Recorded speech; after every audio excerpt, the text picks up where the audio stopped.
1. Please complete a pink public comment card and provide it to staff. Cards must be submitted prior to board discussion. I'm going to begin with a moment of silence and then the Pledge of Allegiance.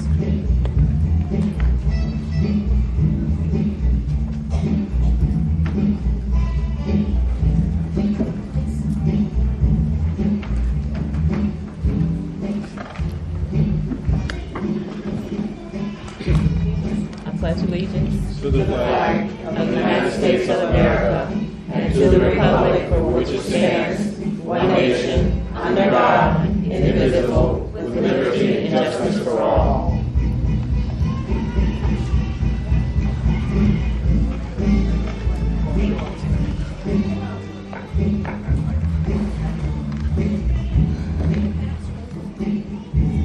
And we're going to go ahead with the roll call.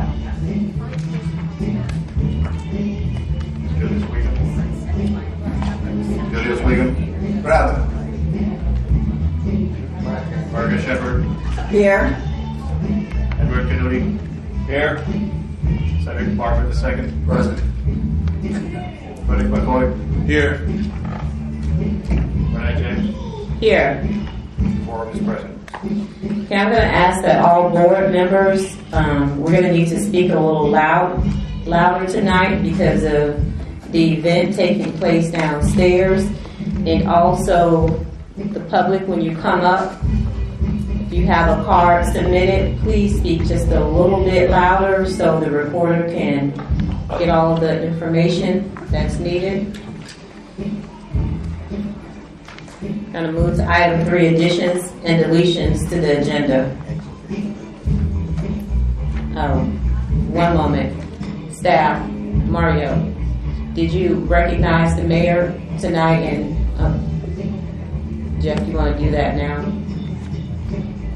Chair James, I think we're on the roll call for the board currently. Yes. Yes, and we'll have Mayor Masters serving as an ex officio member of the board as well, so you can fully participate in the proceedings tonight and comment on any items and participate in the discussion. Does he have voting rights? I do not believe so, no. Okay, I just wanted you to say that for the public. I never have voting rights. Okay. Okay, item 3, additions and deletions to the agenda.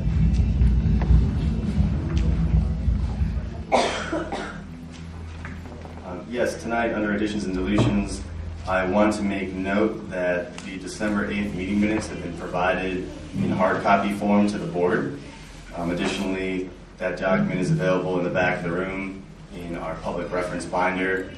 So if it's the pleasure of the board, staff would ask that those minutes also be approved under approval of minutes, which is Roman numeral number 5 on tonight's agenda. I'd also like to make note of the additional document provided from Odyssey, specifically from Michael Brown's office, who's representing Odyssey. We received correspondence from his law office this afternoon at approximately 5 o'clock. So that information has been provided to the Planning and Zoning Board.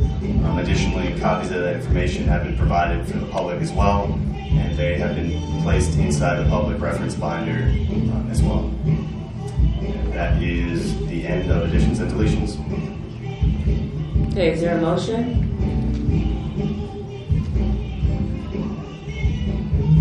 Madam Chair, Yes. I would like to do disclosures because I have a few of them that I want to make sure that I put on the record, if that's allowed. Go ahead. In reference to this item, the Odyssey, I've had conversations with Planning and Zoning Board staff, as well as staff from the City Attorney's Office. Additionally, I received a number of different phone call conversations from members of the community regarding this Odyssey manufacturing project. Okay, is that it? Mr. Chair, I have some disclosures I'd like to make as well. Go ahead, Mr. Barber. I recognize that Michael Brown, Brown and Associates, is representing Odyssey, a manufacturing company, and I have, my firm has contracted in the past by Brown and Associates to do some work, some legal work. And so, for that reason, I think it's best that I abstain from voting tonight on the issue. So noted. Any other board members? I'd like to make a disclosure. I too have had conversations with members of the public, and I just feel that it's important to let the community know that I heard you, and I thank you. If I may, Madam Chair, as well, in reference to Mr. Barber's notification of his notification of disclosure, historically, it might be, and this is staff suggestion, I'll leave this up to the board member, but it might be best practice for that member to actually leave the dais during discussion and not participate in the conversation if you do perceive there is a conflict. Otherwise, there could be discussions that may be influenced by contributions from you, and I've seen best management practice historically that if you wish to recuse yourself from the item, that you do step down from the dais. I think that would be the best option for me, so I will recuse myself and step down. Thank you, Mr. Barber. Okay, I'm going to make a disclosure. I have spoken as well to members of the public who approached me about this project just from the grapevine that they've heard about it, not from any official type of notice. And I did also speak with staff about some information that I needed, so I'll make that disclosure. Any other board members? I feel kind of left out. I wasn't contacted, but if there's no other disclosures. I move that we adopt the agenda. Second. I second. Roll call. Julius Wiggum, Yes.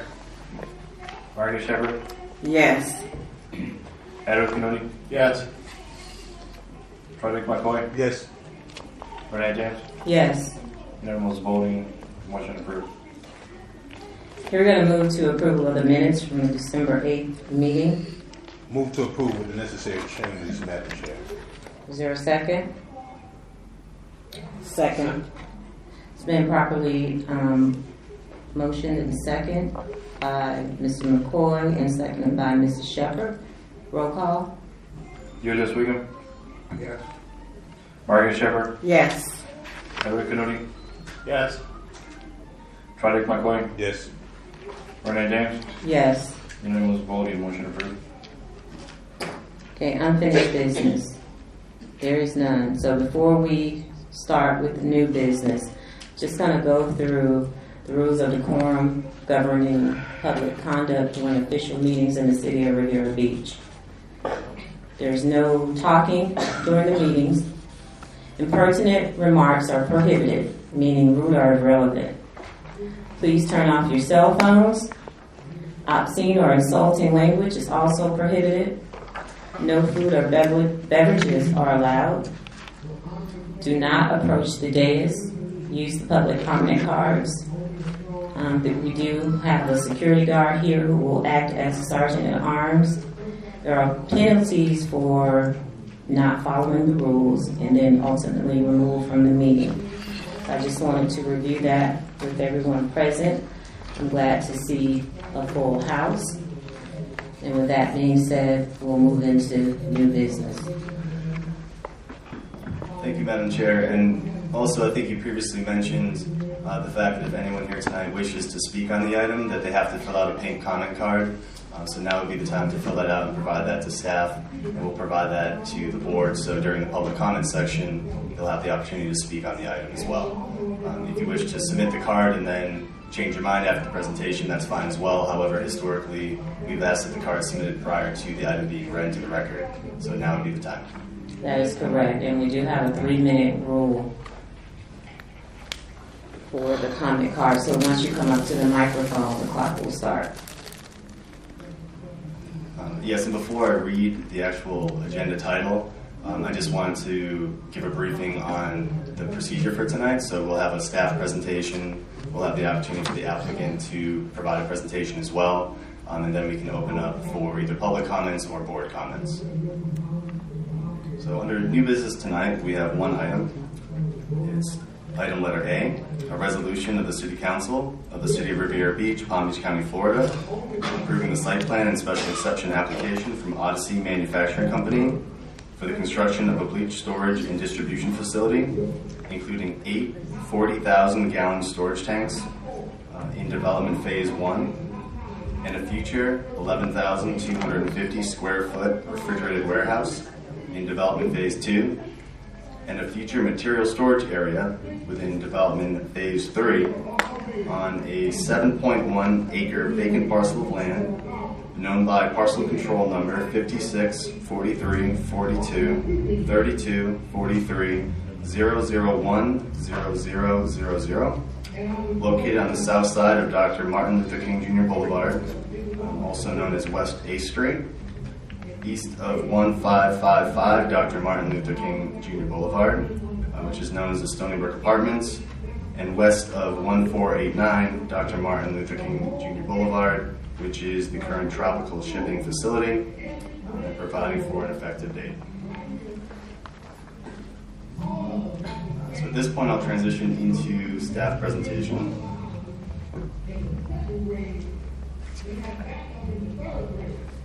And please let me know if you can't hear any part of the presentation because of the other sounds that are currently present. Again, this is the title that was just read into the record. And as a summary of the presentation, staff will show the board and audience a location map and aerial image of the property in question. We will show current site photos that were taken yesterday. The site plan proposal will be shown, as well as a landscape plan proposal. Odyssey was kind enough to provide photos of a similar facility that's currently under construction. We'll show those photos as well, and then we'll delve into the specific staff report and get into those details. So currently shown on screen is the subject area. This was provided as part of the public mail-out proposal. This is the main parcel, and there are 2 very slender parcels located to the west as well that also are part of this project proposal. So here's an aerial image of the site. Dr. Martin Luther King Jr. Boulevard is to the north, Tropical is to the east, and Stony Brook is to the west.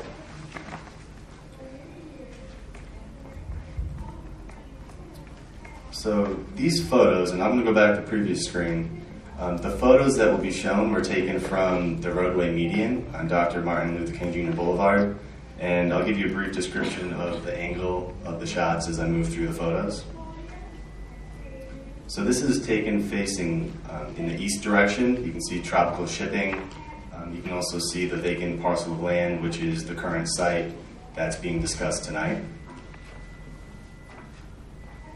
This photo is northeast.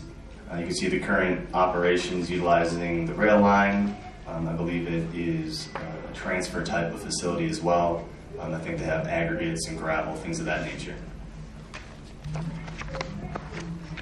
This shot is facing northwest. You can see the canal running north and also the residential community, which is in West 9th Street area. This is facing west down MLK Jr. Boulevard. This is facing southwest. You again can see the roadway as well as the Stony Brook Apartments. And this is facing south. You can see clear through the parcel itself, vacant parcel, and Stony Brook Apartments is to the right of your screen. This is another photo facing south. You can see the tropical development on the left side of your screen and the vacant parcel, which is due south. So this is the site plan that's currently proposed. An 11 by 17 copy was provided in your backup packet. It's also been provided for the general public within packets available in hard copy form. The orientation, it's important to note that the north arrow is to the left side of the site plan. So the area that the photos were taken from would be at this location along MLK, and were taken in a radius around the site. However, once again, this is MLK. This would be east, this would be west, and this is the north arrow on the left side of the screen. So the development proposal, which is discussed more in the staff report that's also been provided as backup material, it proposes development of this location in 3 phases. The first phase is the actual bleach transfer and storage facility, which is located in this area on site. You can see the 8 40,000 gallon storage tanks in this area. There's also an office development at this part of the site. The future phase 2 is proposed in this area, which is a warehouse use. What's been currently proposed in this future phase is bleach bottling, potentially, storage as well. I'm sure the applicant will expand upon that within their presentation. And the third and final phase is towards the south side of the parcel, and that is currently proposed for storage of goods or equipment, potentially with an agreement from one of the adjacent property owners. So the landscape plan has been provided in 2 segments. So if you reference the site plan, we're just looking at the landscape plan divides the site in half, and the first section will be the northern portion of the site, and the second section will be the southern portion. So this is the northern portion of the site. This is the main ingress and egress point. This is a existing retention area that will be expanded. Stony Brook Apartments are located about here, and Tropical Shipping is in this area. So here's the southern portion of the site, and you can see the landscape buffer on the west side of the property. And also note, there is no landscape buffer proposed along the railway itself. And I didn't mention there is rail lines that exist in this location. And to go back to the northern portion of the site, there are rail lines that exist in this area. And part of the development plan includes an additional rail line that will run along the east side of the property, which is an essential part of the bleach distribution component of the business. So here are the 2 site photos of the current facility that is currently under construction. The tank structures that you see present in the photo would be similar to those being proposed during tonight's proposal. It's unfortunately very difficult to see with the resolution on the screen. However, hard copies were provided in the backup material, as well as digital copies of the photos were sent out in the meeting packet as well. So hopefully everyone was able to see the higher quality photos that were provided previously. This is a similar facility that would be relatable to the Phase 1 development proposal that we're reviewing tonight. At this point, I will go into the staff report.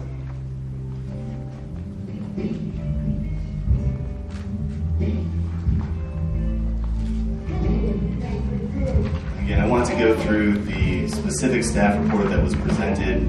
I didn't want to try to take out individual pieces and put it in a PowerPoint because I thought it was important that we maintained continuity throughout the review of the project itself. So I may skip over some of the more repetitive portions of the application or of the staff report, but if board members have any specific questions, please don't hesitate to stop me. So again, the applicant is Odyssey Manufacturing Company, and they're proposing a site plan and special exception approval for the construction of a bleach storage and distribution facility. And that's specifically identified as warehouse and storage uses within the general industrial zoning district of the city's code of ordinances. The 3 parcels in question are identified here, the 3 PCNs are provided. Again, the size of the property is provided, it's currently vacant. Zoning is general industrial, and the future land use is industrial as well. The adjacent property description and uses I touched upon during our staff presentation previously when we looked at the site photos. So please let me know if you have any other questions in regards to that.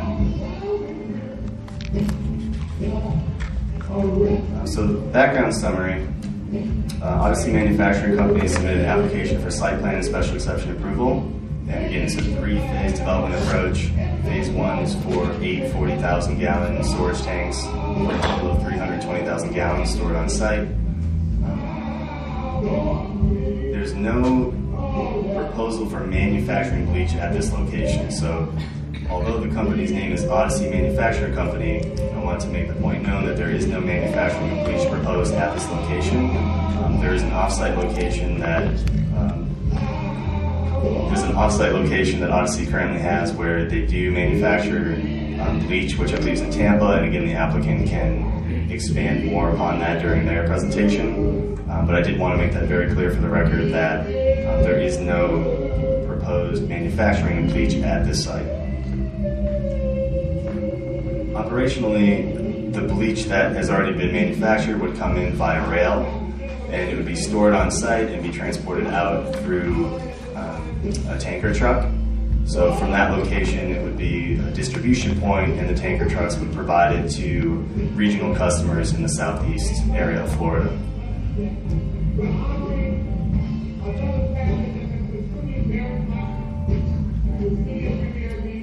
Just for the record, I did provide code section 31-62, which is standards for granting special exceptions. That's within the packet, and that's identified in the code as far as planning and zoning's role and duties associated with any sort of special exception.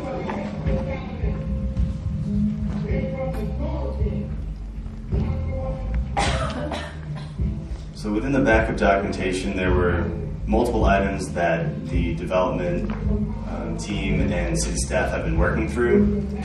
There are a few outstanding questions that haven't been completely satisfied, or they still remain open. Those have been identified in correspondence that have been provided to the board. I believe the letter was dated December 7th, 2016. I believe that the letter received by staff today around 5 o'clock from Mr. Brown's office was in response to that documentation. However, at this time, city staff hasn't had the opportunity to review it fully. So again, the applicant will have the opportunity to expand upon that correspondence during their presentation phase.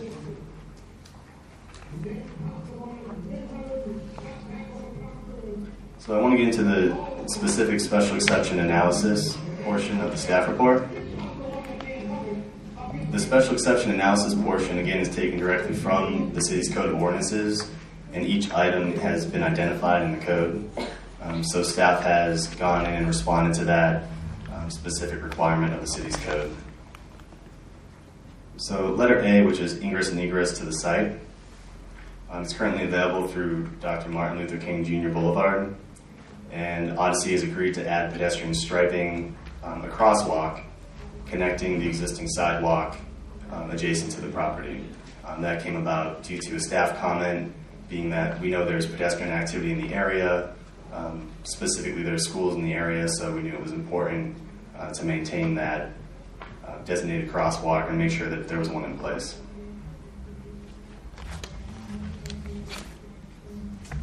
Letter B is off-street parking and loading areas.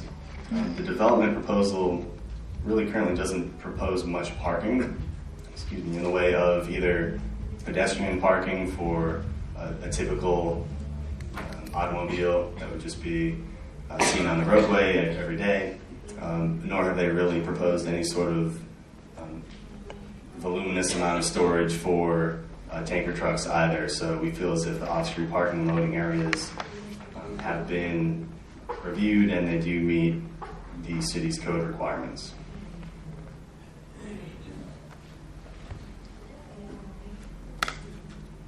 Letter C is refuse and service areas. So there has been directive from the applicant to make sure that the 6-foot-high masonry wall has been provided around the trash receptacle that's on site. So staff feels as if that has also been met.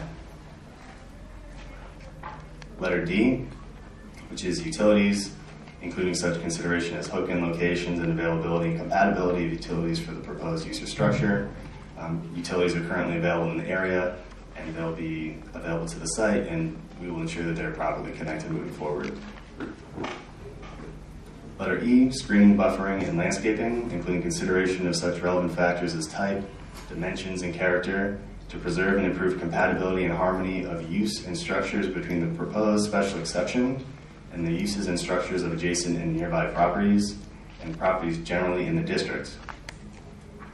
So upon staff review of that screening and buffering requirement, staff believes that there is still an opportunity that exists to include additional buffering, specifically on the west side of the site, especially due to the fact that there is no landscape buffer provided along the rail spur, which exists on the east side of the property and the south side of the site. So staff feels that is still somewhat open and that the western buffer could be improved. That was detailed more within the December 7th correspondence that was provided in the backup. Letter F, signs or outside displays. Currently no freestanding signage is proposed on site. Also, a lighting plan has been provided, and that's demonstrated adequate site lighting and that there will be no light trespass coming from the property. Letter G, required yards and open spaces. Adequate yard and open space has been provided and proposed in accordance with the city's code of ordinances. Letter H is other applicable requirements such as those found in section 31-481 and following sections, 31-566 and 31-596, also with following sections. Within the same letter that was referenced previously, the December 7th letter, there were open staff concerns in regards to a third-party analysis or the potential for a third-party analysis to ensure that everyone was on stable ground and to ensure that there's enough information provided to the general public to make everyone very comfortable with the project moving forward. Specifically, there was a request for analysis of potential environmental impacts, building and fire code analysis, and also sound and noise impacts. And that's still an open staff comment. So staff's project recommendation. City staff advises that the Planning and Zoning Board review and consider all information presented and provide a recommendation to the City Council. If the Planning and Zoning Board chooses to recommend approval, City staff recommends including the following conditions of approval. And I'll mention some are typical conditions of approval that have been placed on all site plans moving forward, which are more stringently defined within our code, and others are more site-specific that are currently proposed. To quickly go through the standard conditions, number 1 is a 2-year landscape performance bond for 110% of the value of landscaping and irrigation. Number 2, construction and landscaping improvements must be initiated within 18 months of the effective date of this resolution in accordance with section 31-60B of the state's code of ordinances. Number 3, all future advertising must state that the development is located in the city of Riviera Beach. Number 4, once approved, this resolution shall supersede any previous site plan approval resolutions associated with this property, causing previous site plan approval resolutions to be null and void. Number 5, City Council authorizes city staff to approve future amendments to the site plan administratively, so long as the site plan does not deviate greater than 5% from the originally approved site plan. Number 6, and again, from 6 to 11, these are more site-specific conditions of approval. Number 6 is that a unity of title is required prior to the issuance of a certificate of occupancy or a certificate of completion for this project, and the specific parcel numbers are included in the staff report. Number 7, on-site rail use or rail service, including the addition or removal of rail cars from this site, shall occur only during daytime hours, which is from 7 a.m. to 8 p.m., and should be prohibited during nighttime hours from 8 p.m. to 7 a.m. Number 8, activity on this property which results in offensive noise, which is defined within City Code section 11-141 and other sections following, shall be discontinued during the time between 8 p.m. and 7 a.m. Condition number 9 is tanker trucks may actively transport bleach from this location. However, tanker trucks shall not be utilized for long-term storage of bleach or other material on site. a specific condition was placed so that tanker trucks couldn't be utilized as additional storage devices, so that any sort of storage would be occurring within the actual storage containers that were part of this proposal. So there was at least some sort of understanding of the total amount of bleach that was to be stored on site in accordance to the proposal. Number 10, the 8 40,000-gallon storage tanks proposed shall only be utilized for the storage of bleach and no other material or substance. Number 11, approval of any future expansion requests of the on-site bleach storage capacity of this facility shall require an additional special exception approval. Once again, currently there are 8 40,000-gallon storage tanks with 320,000 gallons total storage capacity. So that ends my staff presentation, and if it pleases the board, we'll have the applicant present their item to the board as well. The applicant can come forward.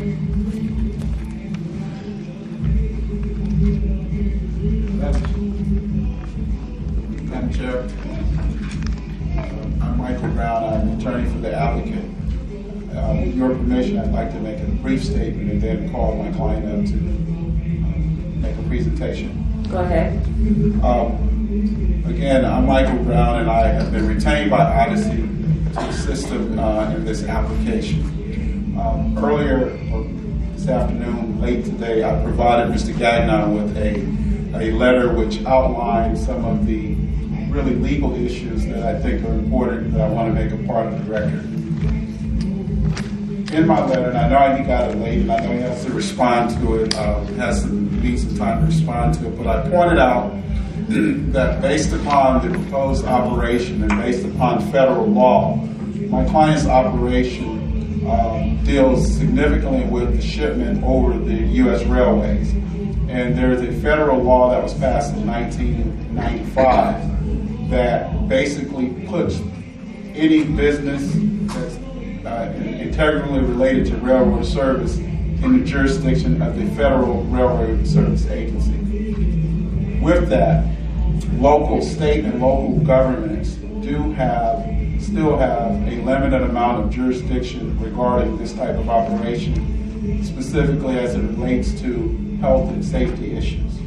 The law is pretty clear, and I provided a memo to this attorney. It came, and I realized she hasn't had a chance to review it, and I'm sure between now and hopefully the 21st, they will review it and have a response to it. And I say this, Madam Chair, because I want to make sure it's clear on the record that my client's participation in this process is in no way waiving any rights or protections that it has under the federal statute. And so it is participating in this process and will agree and is authorized to agree under the statute to some of the issues that have been addressed on the site plan conditions of approval. For example, issues regarding landscaping, driveway cuts, and those types of things are, in my views, retained by the local or state municipality. But issues pertaining to the shipment of the rail service, the products, when the trains come, when they leave, that is a federal issue that is exempt from local regulation. So even though there are some issues that my client has agreed to and discussed with the city, at the same time, my client is not waiving the right to rely upon the federal statute by participating in this procedure. The other thing I want to point out, and then I'll sit down, as you all know, Dr. Martin Luther King Boulevard is near completion now. And there are many people who fought for the last 20, 25 years to force the state to make that road safer and widen it, because it's always been Port Road. We know this A Street and Port Road. And so that construction is nearly completed now. And as that construction is nearly completed, the purpose of the widening and making the road safer was in recognition that a significant amount of the property that's along Dr. Martin Luther King Boulevard, particularly leading into the port, is zoned for industrial use. And this type of proposed use is exactly the type of use that industrial zoning contemplates, and it's also the type of use that the code contemplated. Mr. Gagnon pointed out in the picture that he had up there, it's adjacent to Stony Brook on the west, where unfortunately you had a residential property back in the late 70s, early 70s, that was a residence that was built in an industrial zone area. But to the east, he pointed out the tropical warehouses that are to the east, just across the tracks. And so the point is, I want to remind people, because I know there's been a lot of questions that have been raised about this. I just want to remind them that it is on the main road for the port. It is a use that is consistent with zoning and the land use. The special exception requirement that Mr. Gagnon mentioned, yes, it is a requirement under the code, but I point out that under the federal law, a warehouse is defined as the type of activity that is also regulated by the federal government agency, and therefore it is my opinion and view that the city, that my client does not have to obtain a special exception, because this project and operation is integrally involved with the railroad, and therefore it's regulated by the federal government. Madam Chair, I want to interrupt you. Go Mr. ahead. Brown, can You you have a just question repeat as that well. back again? The preemption part about that this doesn't have to fall within the city's code and it doesn't require a special exception. All right, and again, I know you all have your attorney, and I'm not, and in fairness to her, I got her the memo late this afternoon, so I'm sure she will advise you in due time or have her own comments regarding it. But in this, my presentation is from my legal opinion and assessment, and on behalf of my client. In 1995, Congress passed railroads have been regulated by the federal government since then. Specifically the part that you spoke about, the warehouse. Yes. Not the railway, but the warehouse was defined under the federal code, you said. Correct. Because the definition of a railroad and railroad services under the federal law includes a warehouse. When Congress passed the law, and I mentioned it in a letter that I sent to Mr. Gagnon, I think he included it with the documents that he gave to you all. There's a definition that's listed in the statute, because the statute is very comprehensive. It was passed for the purpose of providing business for the railroads. And one of the things that it lists that falls under the statute is a railroad. It also lists equipment, any equipment that's used or utilized by a railroad, any equipment that's used on property pertaining to the shipment on rail. So for example, the rail that my client will have to construct on its property, that's rail equipment. The machinery that my client will have to use to move the tanks on his property, that's covered by the statute. So anything that pertains to that is regulated by the federal government. And again, one of those items that they identify that's regulated by the federal government is a warehouse. And my view is that, in my opinion, and legally, I think the case law will bear this out. And in time, I'm confident that the city will have its own opinion on it. But because Congress identified in this very broad way of the practices that are regulated, that warehouse can be constructed because my client's business depends on the rail service. And because Congress has preempted that area of the law, then my opinion is the city of Riviera Beach cannot require them to obtain a special exception because Congress has exempted that. Madam Chair, follow-up question. Go ahead.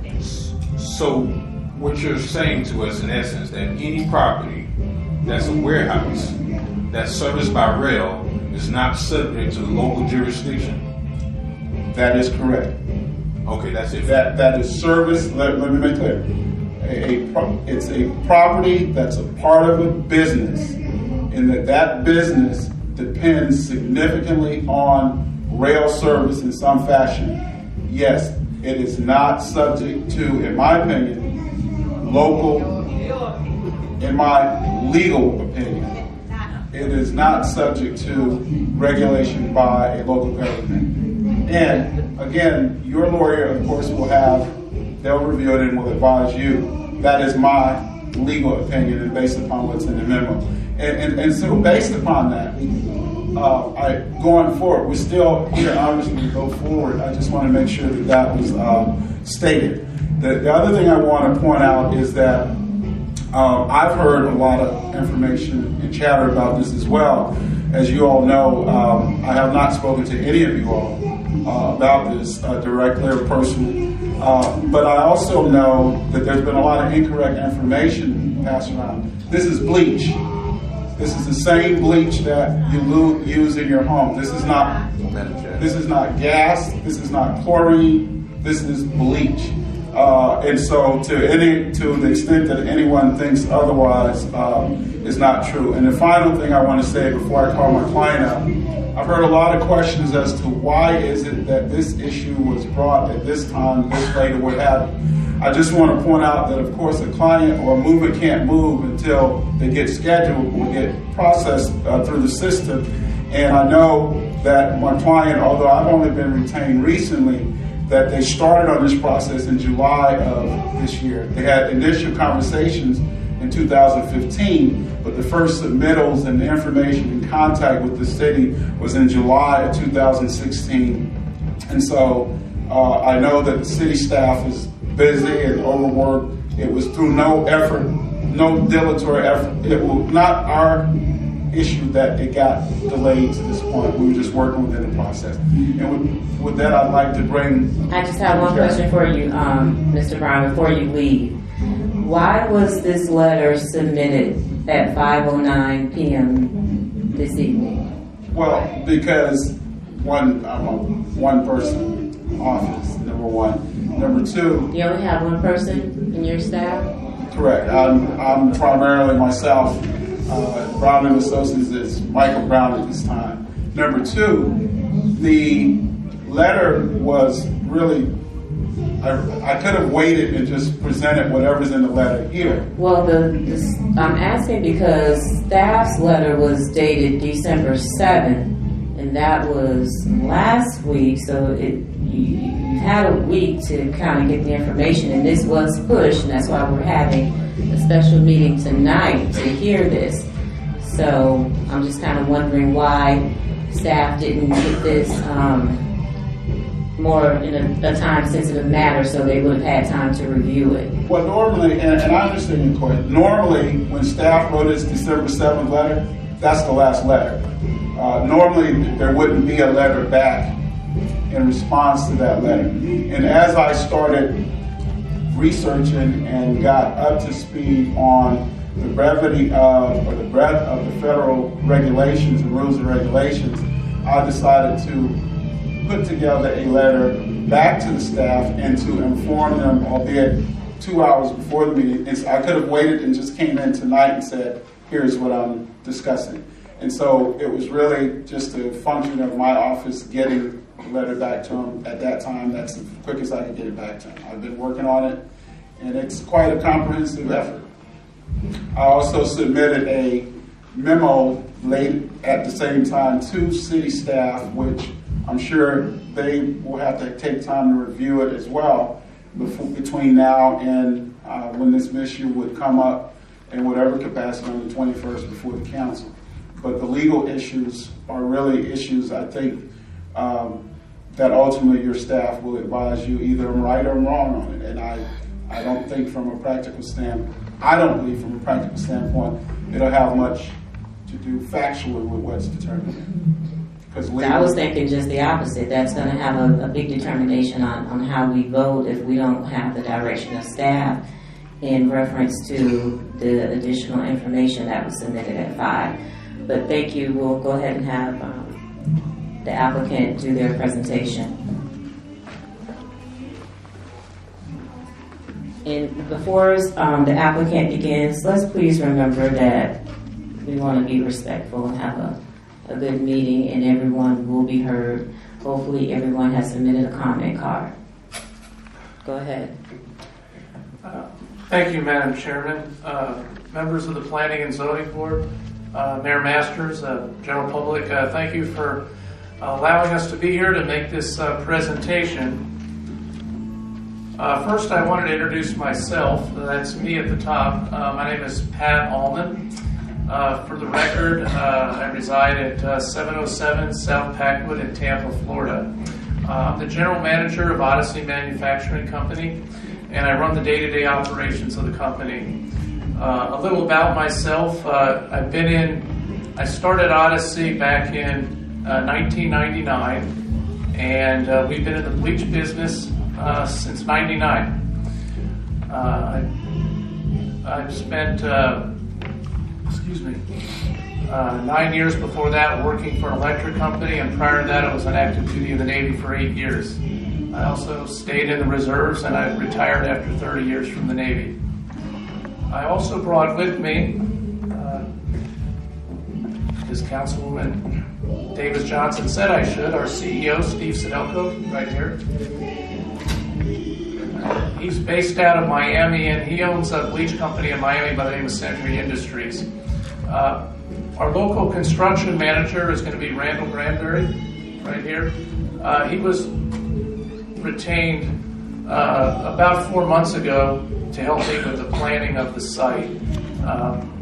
We ended up needing a lot of input from a lot of local people in order to design the site, and so he was instrumental in helping me. He's also going to be hiring all the subcontractors locally to do the work.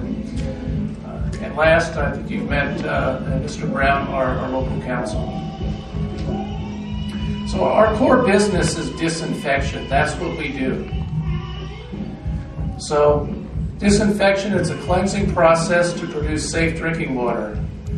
And the process inactivates pathogenic microorganisms. A pathogen is a disease-causing organism. Here's 3 examples: bacteria, viruses, and parasites. This is a pathogen. When it comes in contact with bleach, the outer layer of it gets broken and the pathogen gets destroyed.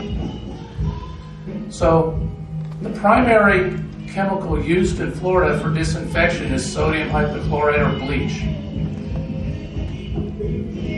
This is a picture of a bleach tank at your water plant here in Riviera Beach. You guys are now using, since about last month when we installed this tank, you're using bleach partially to disinfect your drinking water. The same bleach I'm going to be bringing in and distributing out of this site on Dr. Martin Luther King Jr. Boulevard. So why bleach? When we started Odyssey back in '99, if you look at this graph, only 3% of the water and wastewater plants used bleach. The other 97% used chlorine gas, and less than 1% used other chemicals. If you look at today, 94% of the water and wastewater plants in Florida use bleach. That's our primary market. These are some of the major systems in Southeast Florida using bleach for disinfection, and it's basically a who's who's of counties and cities. This is your bleach market in Florida. It's about 205 million gallons. I hope to serve 10% of it through Riviera Beach. You can see water and wastewater plants is fairly large. Power plants, we sell bleach, for example, right now to the power plant that's located in the port. The biggest user, though, is pool stores. And most of us are familiar with like Leslie's Pools and Pinch a Penny. Those are our customers too. Water parks use it, and a big use of it is the bleach you buy in a grocery store that we put in our laundry, whether it's Clorox or whether it's a store brand. So Odyssey is actually headquartered in Tampa. We have multiple locations around Florida. As you can see, we make it, we supply it. Here we intend to distribute it. We're also a licensed contractor, and we sell equipment to the water and wastewater industry. Here are our locations. We have our headquarters, as I said, is in Tampa. We manufacture bleach in Tampa. We also manufacture in Orlando. We separately have a distribution facility in Tampa that's just about finished construction. It's going to do the same thing as here. It's going to come in by rail car, and we're going to distribute it into tanker trucks. We have another distribution facility in Miami, a sales office in Fort Lauderdale, a sales office in Bradenton, And we have 2 more proposed distribution facilities. One is here and one is in Jacksonville. So, as was touched on in Mr. Gagnon's presentation, we have 3 phases. The first phase, we'd like to begin construction as soon as January, so the 18-month requirement would be more than met. And the initial operation would be to develop the site and bring the bleach in and distribute it by tanker trucks. The second phase is to build this warehouse. And why we think this is a good use, but why we're staging it, we want to get cash flow initially going with phase 1. But if you look at right now, Clorox has no facilities in Florida. So when you buy Clorox in the store, their closest manufacturing facility is in Georgia. That's a long ways to ship. I'd rather make it right here. Secondly, you guys had at one time a bottler here that made bottled bleach. If you remember, it was called Clowite. Clowite actually manufactured it here at Riviera Beach. We're distributing it. We are not manufacturing it. I wanted to make that distinction. Our phase,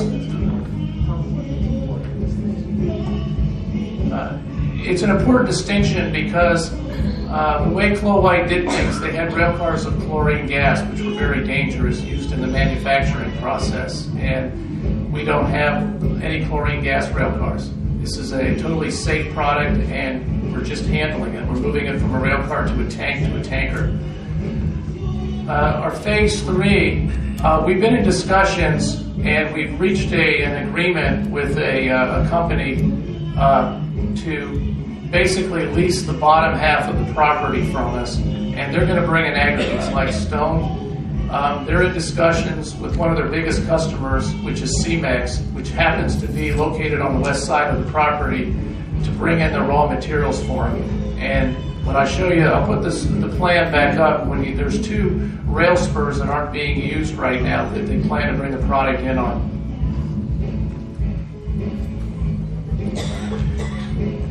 All 3 of those uses I wanted to point out all depend on the rail. The whole reason that this site is so attractive to us, it's a rail yard. There's 5 railroad tracks that run along the south and east side of the property. This is a major railroad hub.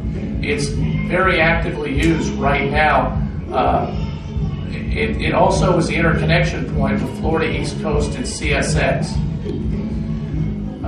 One of the points I wanted to make is this facility was designed to bring in all the products through CSX. The railroad track was laid out in such a manner that not a single rail car or engine has to go across Dr. Martin Luther King Jr. Boulevard. We will never block that road. We're bringing everything in from the south. And the rail was laid out that way purposely to minimize the impact to the neighborhood. The other important point to note is all 3 phases and everything we're doing relies on the rail service. That's what makes the site attractive to us. Without the rail, we wouldn't be buying this property and we wouldn't be doing any of these things. We have to have the rail. This shows the site. I think I'll go through this pretty quickly since Mr. Gagnon already covered this. There's the site again. You've seen that. There's the survey. We'll switch. You can see where the site, I just threw some site pictures up here. You can see that the last picture showed there's actually 2 cement companies adjacent to us on the west side. This shows you some of the existing rail looking down the east side of the property from the north. And you can see it's a big rail hub. And this is where our operations are going to be on this site on the east side. Mr. Gagnon showed this master plan. I think the things I want to emphasize on it when we were in discussions with various community leaders on how to do this, we wanted to minimize, first of all, it's actually 8.97 acres when you look at all 3 parcels. We don't need all 8.97 acres. As you can see, we barely need about 20% of it. So we're largely leaving the area on the front of the property vacant. And if you look at it, adjacent to Stony Brook Apartments, we wanted to minimize any impact. It's a retention area. It's a very large retention area. You notice all our operations are on the back of the property and on the east side of the property.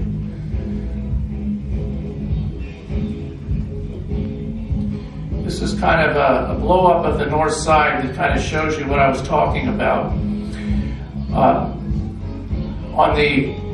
Along the east side of the property, or the west side of the property, is an existing 8-foot wall that runs from the bottom right-hand corner of this picture you see up here, which is the end of the Stony Brook apartment property. All the way down the west side is an 8-foot high wall. We're building a wall to tie into it. We were asked to provide a wall by Councilwoman Davis Johnson. She said she didn't want a fence, she wanted a wall. And that's why we put the wall there. The wall's going to have landscaping on both sides of it. And we far exceeded the minimum landscaping requirements in that area just to create a buffer. You can see, other than a warehouse on the far east side, there are no operations that are going to take place in this area at all. Here's the middle quadrant of the property right here, and you can see what's adjacent to us on the west side are where the concrete companies are, and there's currently I'll call it a transportation trucking facility in between the two concrete plants. Again, you can see we're on the east side. You can see all our stuff is on the east side. This is what our proposed warehouse is going to look like once it's built. It'll be a nice, attractive warehouse, and it's simply there. If we foresee bottling operations as a good source of revenue, it's also a good source of jobs too. This is the back half of the property, the phase 3. As you can see in the bottom right-hand corner, this is the property here that CMEX uses right back here in the bottom right-hand corner. Our plan is to utilize these 2 rail tracks and bring in aggregate materials, such as stone, that'll be used primarily in the cement business. And that's our plan for this back half of the property, and so we're permitting it now. There isn't going to be any structures on this property. That's why we've asked for none. They're simply going to use a clamshell and unload rail cars. And I believe the landscaping plans are shown. As you can see, we're putting landscaping, extensive landscaping on the north and on the west side. The reason we don't have any landscaping on the south and east side is because there's regulatory and safety issues with blocking the rail. CSX has to approve all of our plans, and they did not want any landscaping there. The other issue with the trees is it would undermine the structure of the railroad track.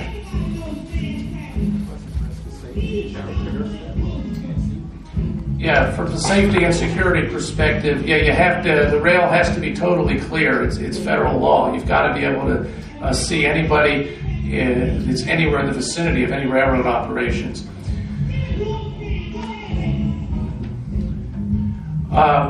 What we've agreed to do, based on Mr. Gagnon's suggestion, is we're going to put a nice decorative fence. We're going to be using a local fence company. In fact, they used to be located on Dr. Martin Luther King Jr. Boulevard. They're now moved to the west side of the city. But this is an example of the fence that they installed within the last year at a car dealership on Dwight. I remember the name of the road now. It's on the west side of Riviera Beach. And we're going to have a sliding gate just like this one. And this gives you some idea what it'll look like with the landscaping. So we think it'll be pretty attractive. This fence is going to be on the north side, and it's going to run down the east side to a point where you can't see it anymore from the road, and then we're going to transition to a black chain link fence coated with a black vinyl. I took these pictures of the facility that we have under construction in Tampa. It's a similar bleach distribution facility. It doesn't take up much room. You're looking at an air system, an electrical building, and you can see some of the bleach tanks were installed, and that's a warehouse in the background. This is a view from the railroad tracks. These pictures don't show up real well on this, but the only difference between this, what you're looking at here, and what we've actually proposed for Riviera Beach is your fire department requested a 20-foot buffer instead of a 12-foot buffer between the tracks and the tanks. But this gives you some idea of looking down the tracks what it'll look like. Make sure they know that's in the back of This is on the east side of the property, looking from north to south. Here you can see a rail car here, and there's the rail car right there. This is our control room here at Odyssey in Tampa, and that's one of our supervisors. We have 4 supervisors. We're a 24/7 operation. We have a supervisor on shift at all times. You can see we're pretty high tech. There'll be a screen like you see there devoted to monitoring the plant at all times. In the top of the picture, all the security cameras will be remoted to Tampa. So if they pick up any motion from infrared or motion, and the supervisor in the control room sees anybody on the site, they'll call the Riviera Beach Police. 24/7 in Tampa, not here. Yes. Excuse me, Mr. Brown, if you're gonna make comments, you need to come up to the microphone so we can get you on quarter. We don't know what you're saying, you're just kind of directing him. So just, if you're gonna make a comment, come up with him so you can speak into the microphone. Thank you. Yeah, just to clarify, this is our facility in Tampa that'll be monitoring things. So how are we going to do this? First of all, we're going to build everything using local suppliers. Almost everything we purchase, and this is some of the items will be purchased here locally. This is some of the items we'll be purchasing. We're also going to build it using local contractors. And these are some of the examples of the trades that we'll be hiring locally to do the work. Our total investment in phase 1, including the cost of the land, is about $8 million. Phase 2, which is the warehouse and the bottling operation, would be $3 million. And phase 3, for the aggregates, it's probably overstated, but there would certainly be some investment with the equipment to offload the rail cars. The clamshell unloaders, they're very expensive. As far as jobs for the community, we project 20 jobs when we finish our build out with phase 1, 20 phase 2, and 10 with phase 3. And let me say this about the jobs. These are good jobs. The people that work for me now make between $40,000 and $90,000 a year. The second thing is we're very open to hiring locally. Not only going to hire locally, but we're very open to whatever jobs program that the city of Riviera Beach wants to suggest. We'll be happy to go through it. And the third thing I would point out is we're not a picky employer in that we have standards that I think basically keep you from getting a lot of good applicants. I have right now 8 people that work for me with a prison record that has felonies on it. We're okay with that. As long as you've paid your debts to society and you're a productive member of society and you're willing to work hard, we'll hire you. So in summary, these are the benefits to Riviera Beach. 1, we're making an investment in your community. 2, we're creating jobs. 3, we're going to be increasing your tax base. 4, we're going to be purchasing outside services here. And I'll give you an example of one. I met with Commander Mitchell last week because we're going to have off-duty police officers on the weekend when we're not operating on the site. and worked out an arrangement that they're going to be providing those services. That's an example of some of the services that we'll be purchasing locally. And last is partnering in the community. And I'll give you a very specific example of that. Last week I did a 2-hour training class on disinfection for your water plant operators.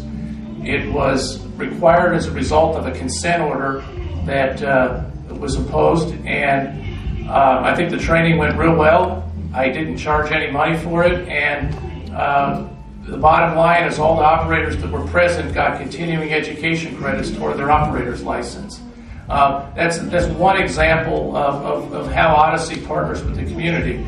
Next Wednesday, I'm doing another 2-hour training class for all your utility employees and for your fire and police department on chemical safety, specifically dealing with the chemicals you have in your water plant. One of them, which is bleach. So anyway, I want to thank you all for your time, and I'll go back and sit down. If you have any questions later, I'll be happy to answer them. Thank you. Thank you, Mr. Allman. Yes. Thank you.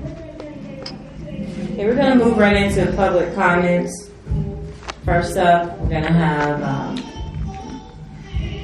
Bishop Thomas Masters, who is our current mayor.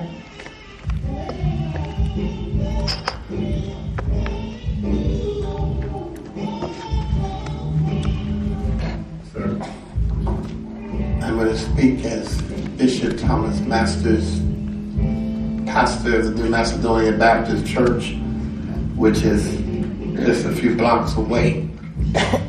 You ought to be ashamed of yourself to bring this back into this neighborhood. You said you met with community leaders. I don't know what community leaders you met with. I hope that I'm one of them, but not a community leader, community servant.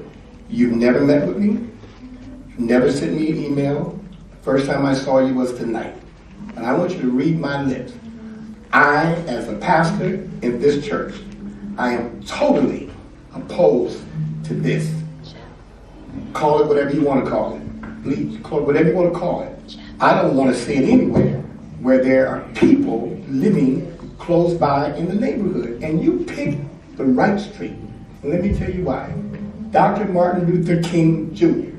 was known for protesting for whatever it took for equal rights and civil rights.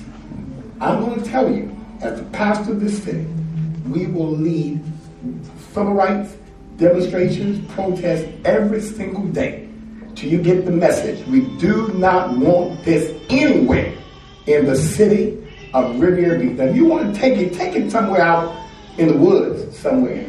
Let it be by the animals, not by the people. And I think it's very disrespectful, and you ought to be ashamed. Thank you.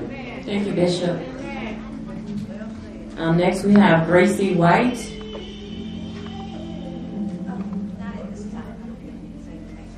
Pass.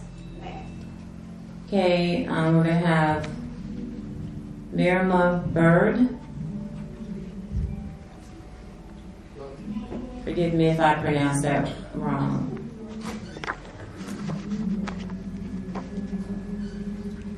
Yes, I second what Bishop Masters said. I think there is a big problem with presenting a project of this size and scope to the community where you want to put it without getting their input first. It is insulting and disrespectful, and there is no way to sugarcoat that. It is disgusting. Also, any number of accidents that can happen can be extremely deadly to a large number of people. Any number of accidents. This is an extremely volatile climate that we live in and times that we live in. And there are any number of types of accidents, from traffic to hurricanes to terrorism, just to name a few. And it is excruciating to think that a project like this is being put upon the community without asking how the residents feel presented without asking first, presented as though this is a done deal, and then as an afterthought, well, you can give your comments as an afterthought. That's no way to do things. And this is a fighting community. And we will not take this sitting down. This is not permissible. No way. Absolutely not. And in the spirit of Miss Louise Dawkins, no way. Not to the children, not to the elders, not to anyone in this community of Riviera Beach. I've been taught well living here. No way. And thirdly, to the residents of Stony Brook, how would you feel living next door to this? How would you feel? How would any of the people who are involved with this project feel living next door to this project? How would any of you feel living with this railway next to you, whatever hours of the day, with the trucks carrying bleach, which is not hazardous, bleach, which is a simple household product? I'm sorry, but bleach causes respiratory problems. A simple container of bleach for 99 cents causes severe respiratory problems. And you, of all people, know that. Thank you. Thank you, Ms. Bird.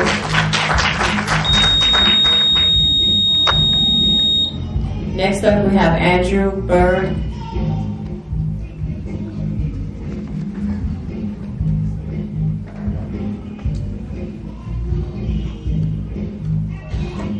Good evening, Chair, Board. My comments will be simple. First, I want to thank Jeff for always keeping my email packed with what's going on. The only problem this time around was that impact study. I have a planning background, and we talked years ago, and he keeps the community informed. I think that's great. But no environmental impact study.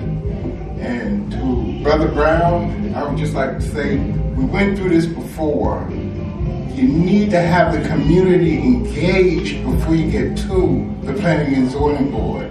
You need to have the community engaged before you get to the council. We learned that before. We learned it. That's where we are now. I think we really do need to have that impact study done first before you proceed. And I know there's a deadline here. It just seems weird to me there's a deadline when no one in the neighborhood know about the project. Thank you. Thank you, Mr. Bird. Next, we have Mary Brown.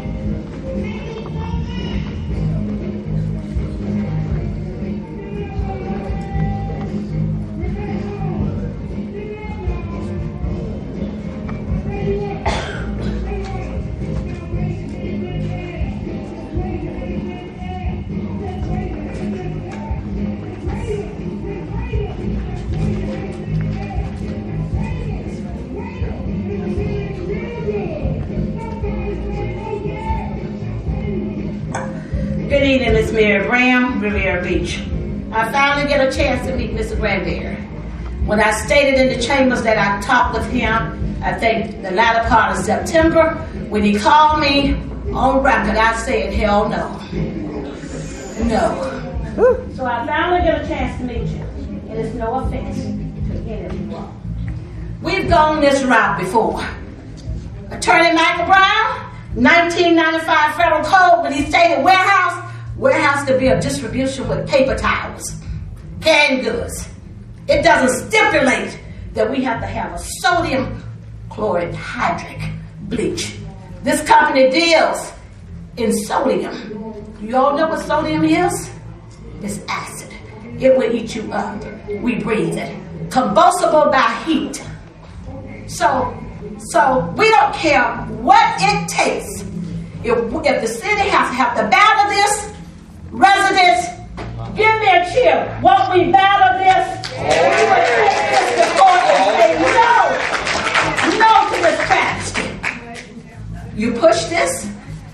this wasn't even notified. You pushed this. You pushed this, but thank you, residents, for coming out. All the signatures is there, and others are circulating all over the state, all over the county, because they look at this as a travesty too. The tanks. You know we live in hurricane and wind. If a hurricane came through here, in their package proposal, they have to remove those tanks. They have to remove those tanks. Take them back to Tampa, then bring them back here. Why in the hell don't you stay in Tampa? I researched this. They tried to go elsewhere, and they said no. This belongs in I don't even want it around the animals. I don't even want it on Sanger Island. I don't even want it in Palm Beach. This is devastating. The gravel and how it looks there, from what we see here, when they talk about building it, what is there to build? Nothing but 40-gallon tanks. And if you got this sheet here, it exceeds here even the gallons. Stop trying to push this.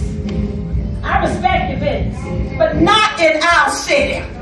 On that corner there is Head Start. Suncoast, the #1 school in the county, in the state, national, Lincoln. My home is over there, and my home is not untidy. The other residents' home in the area is not untidy. We have lawyers, we have teachers. Miss Williams, the oldest resident, stayed down there, Sam Cooper Way. She says no. We said stop this now. Stop this travesty to our neighborhood now. We are better than this. We have asked for the land regulation when we went through this with trademark to be changed. We're not saying that we're not for development, but it's the positive development that is conducive to our neighborhood.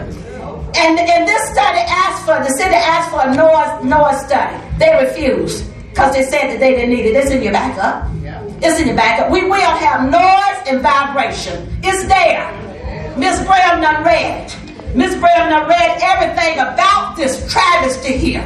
And they're pushing this because money is behind it. And not just for these people. It's no jobs in this stuff here. 20 jobs or 10 jobs. What is that? Sodium chlorhydride is nothing but acid. It would eat you. If a spill happened, we would have to be evacuated out of the city here. This is more than Stony Brooks. Our property value will tank to zero. Come on, boy. We're better than this. We're better than this. Stop this now. We will take our chance now and fight this thing here. Step out of this comfort zone.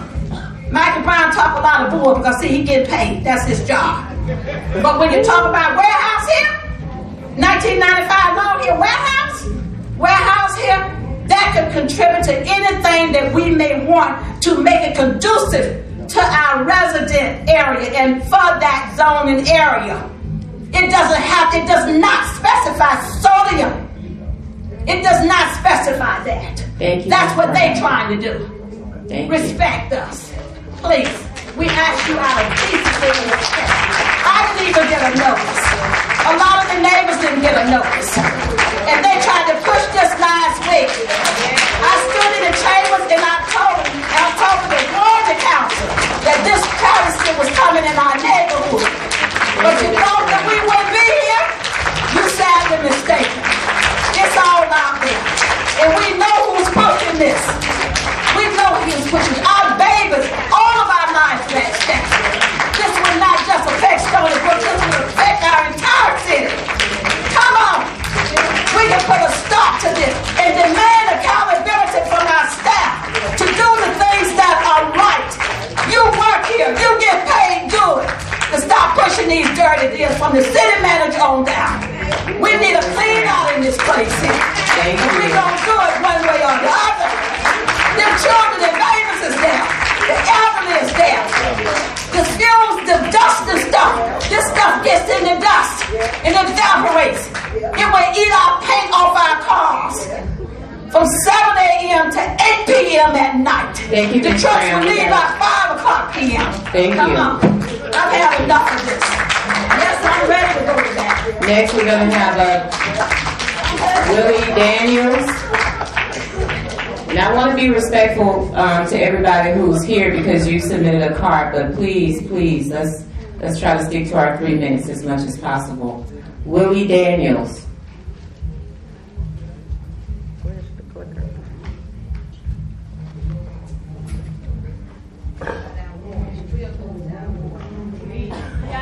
All has been said. Now I'm going to say. All needs to be said has been said.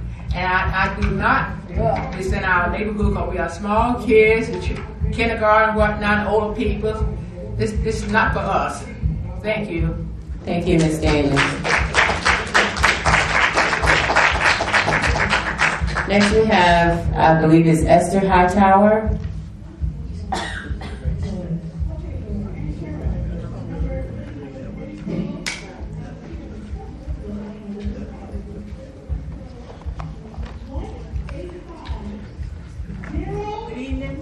Good evening. My name is Esther Hightower. I didn't want to get up here and say anything. Mr. Bryan, I'm surprised at you. Mr. Bryan. I am so sick and tired of all the garbage. Wherever it come from, the city of Riviera Beach. We're not a darn garbage dump. And I'm sick and tired of it myself. I didn't know anything about that till this afternoon. And I wasn't feeling good, but I'm going out there and tell you people, stop this mess. Stop it. We are better than this. We are better than this. Take it wherever you came from, take it back to Tampa and keep it there, because we don't show no wood. And we'll fight you to the done end. You will not quit here. We went through another mess once before with that old mess on 8 before. And we fought there, we're going to fall down on it again. And I mean that. I can't have walk, but I doggone sure get out there and fight. And I'm telling you, you people need to stop your mess. You don't give a doggone about the children or nobody else. The old people and everything, kids going to school, Stony Brook over there. Why don't you try to fix that up for those people that live in a decent place? All the garbage, ever since I've been up here in Riviera, everybody, y'all sell out to these people. But you can't buy these at all. And I'm sick and tired of it myself. I don't come over here, but I look at every meeting you all have. And I know what it's all about. Money behind it. That's what it is, but you doggone sure can't buy me. And I thank you, but we do not have it in this city of Riviera Beach. Mr. Bryan, I respect you, but we not have it. Thank you, Ms. Hightower.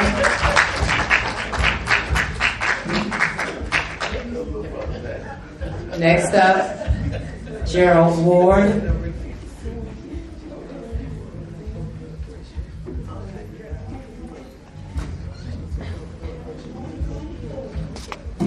Good evening, Gerald Ward, 2135 Broadway, in the great city of Riviera Beach. I got wind of this at the P&Z board meeting last week. The notice is atrocious. A special meeting for something like this is not the way the city of Riviera Beach operates in the past, and it is not how it should start to operate. I think this is the first unusual meeting I've ever been to at the P&Z board. It's in tonight we had even a bigger display. Another seat deck abortion that could have been short-stopped last year. Mr. Brown's letter in the third paragraph in his speech says, September of 2015 this came. You have orders that you want to know projects that are pending. You weren't advised, and neither was anybody else in the city. Word like this, if put on the street, this project would not be here tonight to cause problems. I would suggest that Mr. Brown, in his 111-minute prior to the meeting letter, doesn't give you enough time to get any appropriate advice. I have a 3-page letter that has been provided to the court reporter and everybody, which is a memo rather, and fortunately, I happen to trigger some of the issues that Mr. Brown says you can still apply.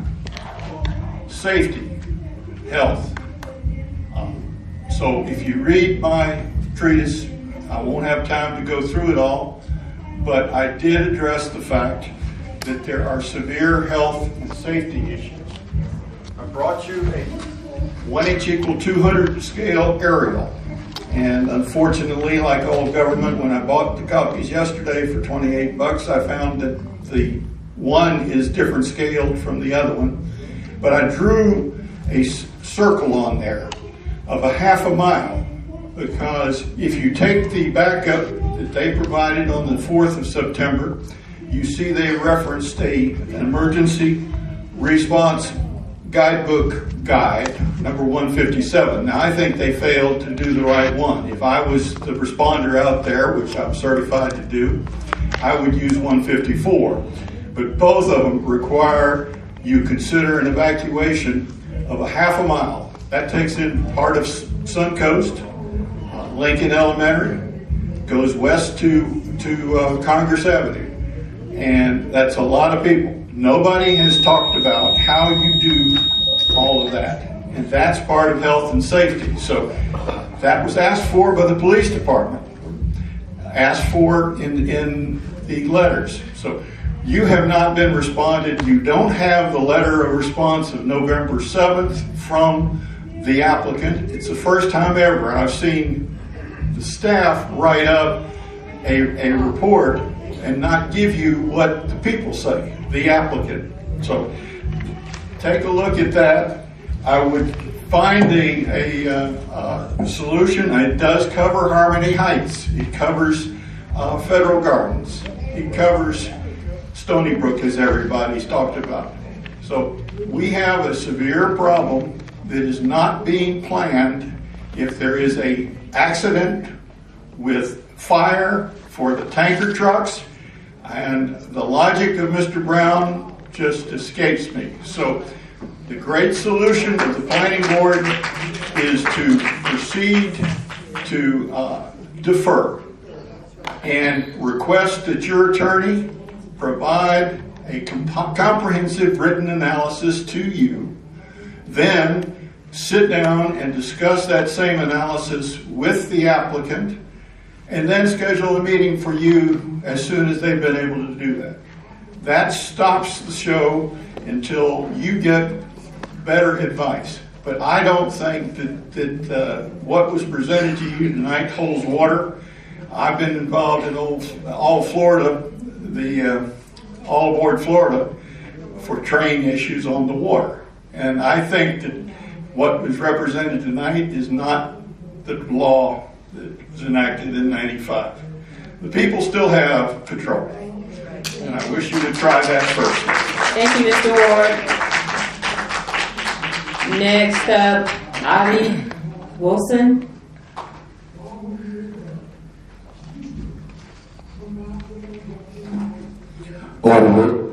Audie Wilson, 1600 West 9th Street. I was advised of this just this week, and so I went to the website of Odyssey and looked at their safety data sheet, and even though I had outlined a whole bunch of comments on each section, 3 minutes did more than 3 minutes. So what I've done is looked at the letter also tonight that they stated, and I find that, in my opinion, it seems like they're trying to shove this really quickly and pushing it real quick to get this done by January. And I know you all are in for the profit, and that's good. We're in this, and we're here only because we live here. We're not. We're not. We have questions about this. And in your letter, Mr. Brown, the thing that I find, besides the fact that you're saying we really don't have no jurisdiction to do anything, and that what y'all gonna do, you gonna do. And so stop bothering y'all. That's how I feel this letter is made. But in your letter, in this part right here that says, and I'm gonna read it. Since since it is the city that only has the authority to address Odyssey's proposed development plan as it pertains to life and safety. Only as it depends on life and safety. Well, members of the board, I think you really should look at that. Life and safety. And that's the only reason we're here. Because we live here. And we're talking about our life and our safety. On my parents' ship, they sneaked in that rock pile over there that we can take rocks and throw them to the site that they're talking about right now. Okay? But I'm just like everybody else. We plan to fight this. And we just hope that we have some time to fight this, because this isn't fair. This isn't fair. We're not going to just stand by and take this lie down. Now, I looked at their stuff here that they said on the site, on their website, and I'm telling you, they're talking about some serious stuff that gets out in the air. We're on 9th Street. We're right over from Stony Brook. It ain't just Stony Brook. And regardless of what everybody think about our city, I love it. And I'm here, and I want to stay here. Thank you, Mr. Wilson. Next, can we have Carmen L.W.? Carmen?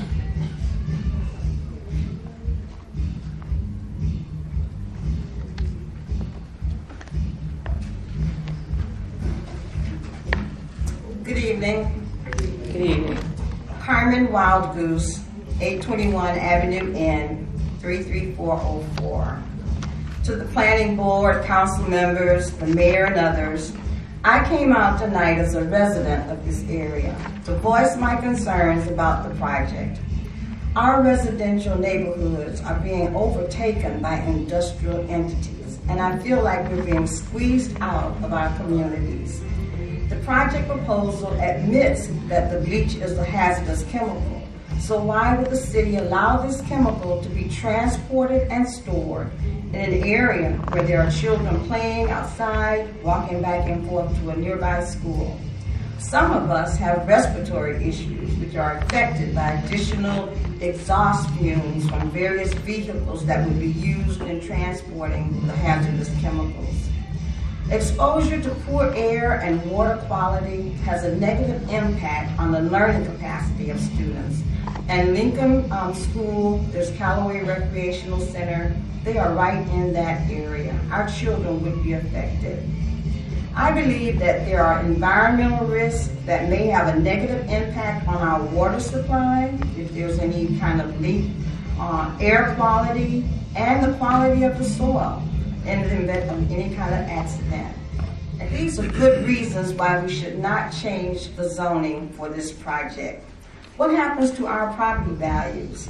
As we have learned from Flint, Michigan, and the other, right here in Riviera Beach, where you've had problems with the water, the people, those of us who live here, we're always the last ones to find out. And by then, we've already become sick, or our children have become sick.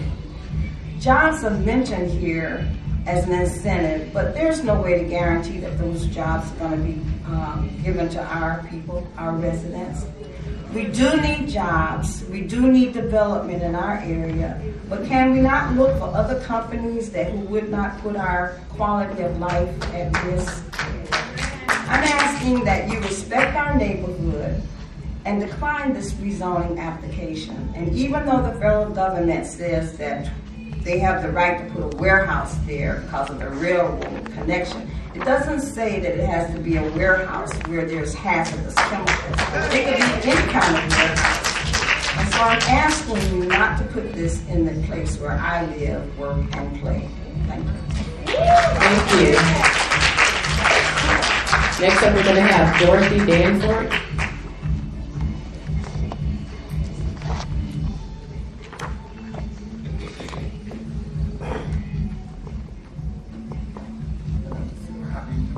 Dorothy Danforth, 70 years in Riviera Beach, property owner, taxpayer, old person, 1212 West 7th Street. First of all, every lady in here have something to do with bleach. Every lady in here use bleach, or we're learning not to use bleach because it is hazardous and it is dangerous. We all mentioned Stony Brook. Statistics says that the poor black children have a high rate of asthma. And we want to put bleach that close to Stony Brook with all those poor black uneducated people, because a lot of us older people, we have asthma and we are allergic to the scents. We're learning to use vinegar to clean with because we don't want to use bleach.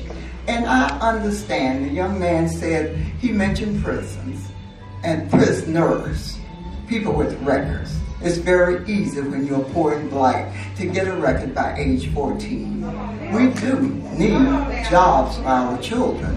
But at what cost? At what cost do we need these jobs? The job is no good if you're not able to go to them because you're ill or you're dead, you know. And the thing is, we only are here on this earth at the most 100 years. You sell your soul for one to stay in comfort for 100 years. Where will you spend eternity? Think about that. Your money here on earth will not mean anything when you meet a master that says, what you did here, what did you do to my people? And you know, I don't want to get upset and I don't want to get loud and ugly. I hate to be ugly. But please consider us. Please think about it. And somebody said about the land that's around this develop this stuff they want to do. Build your house there. It's enough land to build you a mansion there, build your mansion there, and say it's okay. When you build your house there to live, then I'll say it's okay, but my house is on 7th Street. Thank you very much. Thank you, Ms. Danforth. Next, we're going to have James Gallen.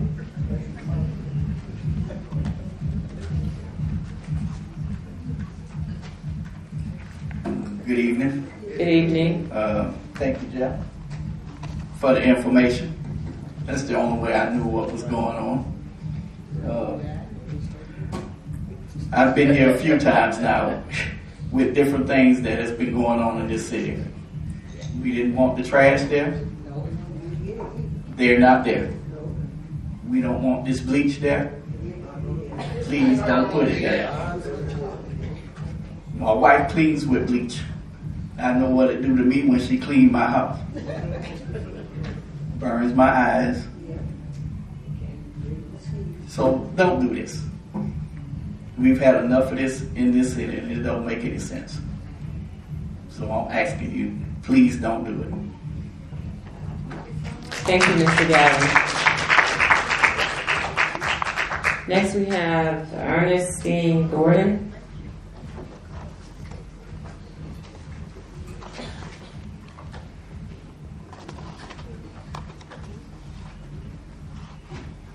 The mayor and the council staff, I want to thank you for calling. I'll be honest with you, man, honest with everyone in here, we really don't need this problem. I think everybody have said everything. We don't need this in this area. We have enough problem as it is now, and we don't need to add no additional in this area. It was the junkyard here this coming. When it gonna stop? Why don't you talk to the people before you make your decision to bring in things that we don't want? Do we have any input on what's going on in our neighborhood, where we live? Do we have anything to say? I just found this out just yesterday. And I had to rush and tell some of the people on the street, on my neighborhood, my next door neighbor. Please, think about us. Think about the people. And especially, be honest with you, the school just a few blocks down the road. All those kids, little kids down the road, 10 or 15 years down the road, something go wrong with them, where it comes from. That's where it come from. So think about the little children that can't fight for themselves. Thank you. Thank you, Ms. Gordon. Bonnie Larson.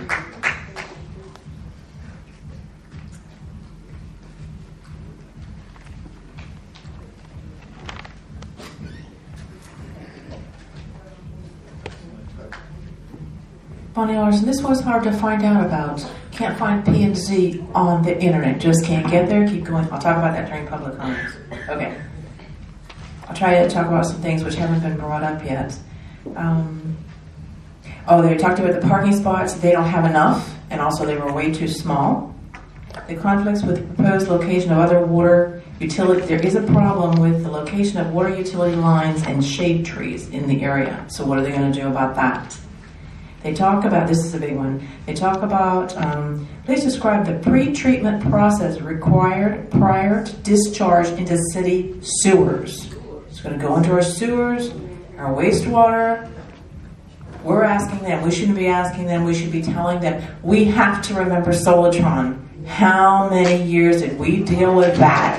And we're still dealing with that. We got trouble with our water now. We don't need spills and discharges from a bleach company. They talked about bleach being something you use in your laundry.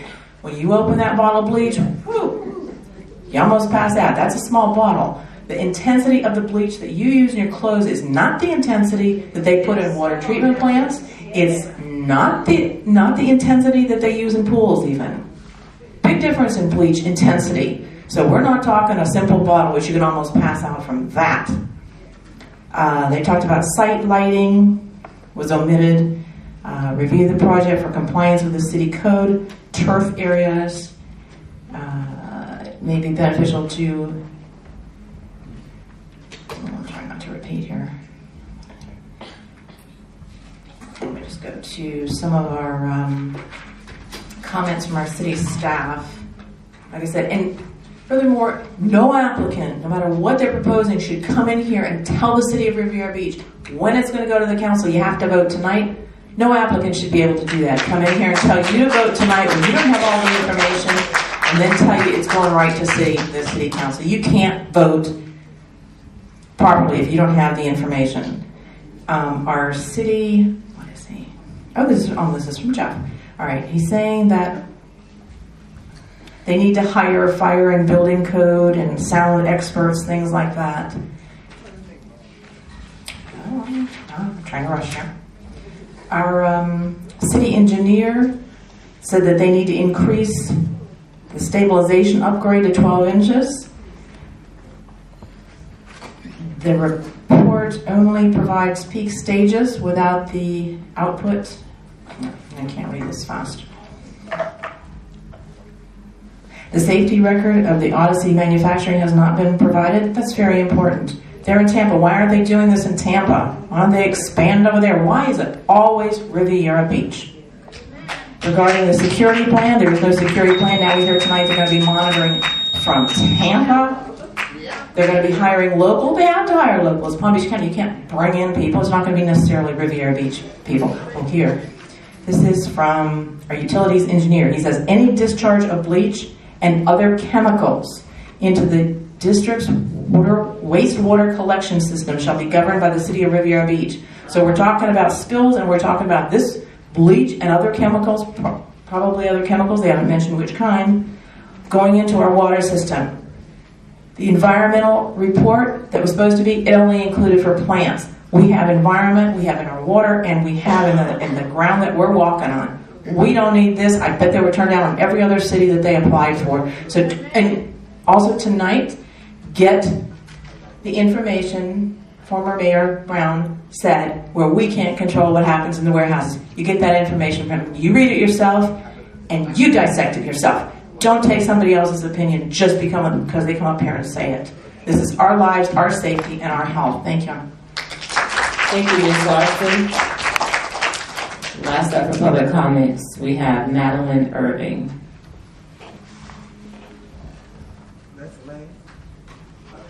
On this consent agenda, yes. On this item, that is the last person. Good afternoon. I'm new at this, but I want to thank Ms. Graham for letting me know what was going on. And being amongst my more seasoned residents here, I'm very honored. Rick, my comment is the hazardous when the gentleman presented talking about the Tampa area. When I Googled it on Google Earth, there are no residential areas around his warehouse. It is a truck stop and roads. So that's my concern. I have children. I live amongst children. I teach, knowing that I'm in a community that is heavily predominant with children who travel. That's my concern. Again, the comment was made, would you have it in your area and live there? Thank you. Thank you, Ms. Irving. I will say that I do have 2 other comment cards, but they're marked for public comments for non-agenda item. Okay, is Dr. Philip Dukes present? Is that you? Did you mean to check this for, okay, for 7A? Dr. Philip Dukes, 1217 Avenue U. I concur with all the other residents. I mean, it's business. It's business, and you guys did a fabulous presentation to make it look good. But I disagree with it. Let me tell you something that we're not looking at. It's not them that I blame. It's you I'm aiming at. Your number one job is to protect the citizens and do the right things for the citizens. Their job is to present the best presentation that they can for their business. Okay? But we always get dumped on in Riviera Beach. And everything that's up here is true. Now, we got to look at this thing the right way. When it comes down to black areas, and most of y'all know I'm not a bigot, because if I met a white girl when I got married, I was married. So I'm not a bigot. But these issues are real. All right? If this was going on with turtles, manatees, dogs, and cats, this place would be full. So I'm calling on our citizens of Singer Island to come over here and stand with us, because this is wrong. It's wrong. Matter of fact, we shouldn't even have to come out here and say anything about it. You should know that they ain't going to have this. It's not going to happen. You know, but they're doing their job, which is good. You can't have this. This will never go on where manatees and turtles are. Man, you wouldn't even think about it. It wasn't even in your mind.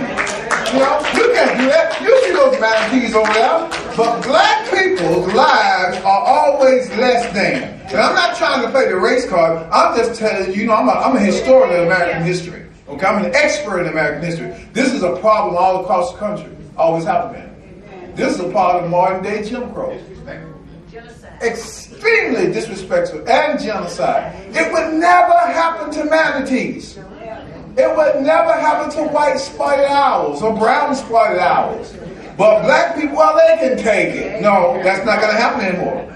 You know, there's a new breed of people who are not going to make this a racial issue. It's a right and wrong issue. But we got that element in there. We have that element in there, and you got to look at that. You got to look at that. It would never happen. Could you imagine the little ducks with a chemical plant like this? And it's like, not the little ducks! No! No, not the ducks! Thank you.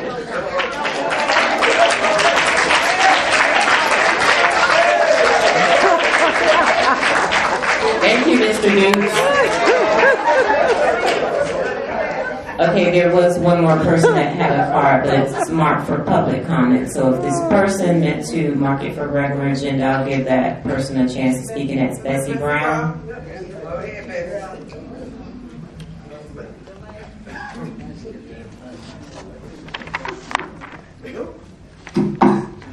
Good evening, Bessie Brown. I am so proud of my community. So proud of you. Woo, it's good to see you out here. That's what we need to do more of. The only thing that I wanted to say is that they were talking about, but I wanted to, at least the young lady said she Googled it, because I wanted to know where are all the other locations situated, you know, in what other city limits where your plants are, and around what instead of around people. And I want to say this. I consider this, and we must really learn and read up on this more, to be environmental racism. We have enough stuff down there around Stony Brook. It's time to stop. We don't need another chemical, nothing down there in that area because we have people that live down there. It basically was saying, but I think normally the product that you said for pools and stuff is really chlorine. Why you say bleach? I used to order it for the city for our pools. So why don't we just tell the truth? If you tell the truth, sometimes we wouldn't even get to this point. Jesus Christ. And then we're going to be monitored from Tampa. How soon is it? How quick will there be a response being monitored from Tampa? Not so real. And the promises of jobs here, when our city learned that stop, giving us little bites about jobs. When we finally get a plan and we have a real company that's going to furnish jobs for us, and not, he said about he didn't mind having criminals or something, but everybody that live in Riviera Beach is not criminal. Okay? And the last thing I'd like to say is that when you feel like it's minimal to talk about the health and safety of the citizens of Riviera Beach and of the black people where you want to put your plant, I think you need to think again, because we do want to live a long life, no matter what is built in Riviera Beach. Okay, so that's the point. I didn't want to say anything, but the main thing I want to say is I am so proud of you. And come back.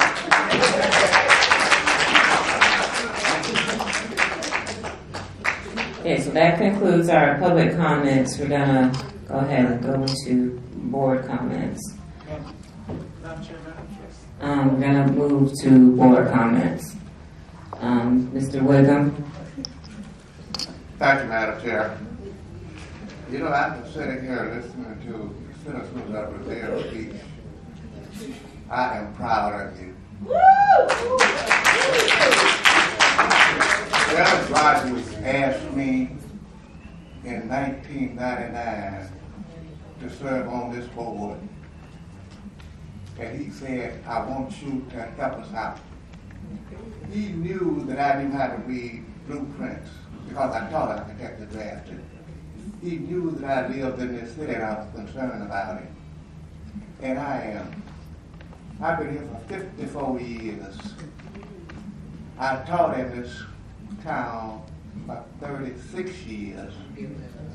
You know my only and first love is for the safety, well-being, and care of the children in Riviera Beach. And right now, I had a lot of questions I wanted to ask the developer and whoever else there. But right now, my concern is those 4 schools over there where those kids are going. They have to walk down that road, some of them to Lincoln Elementary.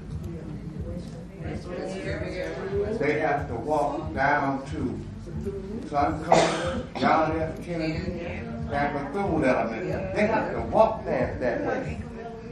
And that is dangerous. That is dangerous. I would want my grandchildren walking down that road because you never know what's going to happen. And my concerns were that even though I saw a lot of good information about the structure, how it's going to be put together, and I was satisfied with a lot of it. But what I am not satisfied on is you want to bring that type of industry and put it in almost the middle of our town and neighborhood. I live on 36th Street, and I knew about the meeting, but my door almost got knocked over with neighbors coming to ask me, what is this about this development that's going on? I told them, come to the meeting and find out. And you are here. You are here. outside of around the holidays, because we had more people here today. We didn't have standing room only. But I'm glad to see that the citizens of Riviera Beach are showing my concerns. And I support the development of Riviera Beach. I always have. I want industry here. We need the tax dollars here, but not these type of tax dollars. Thank you. I recognize that you would like to speak, Mr. Brown, but we're going to continue with board comments, and as they have questions, either for you or the applicant or the city, they will be addressed at that time. Mr. Canuti. I'd like to also say, we sit here at this board listening to various plans that come up all the time, and we get a public comment here and there.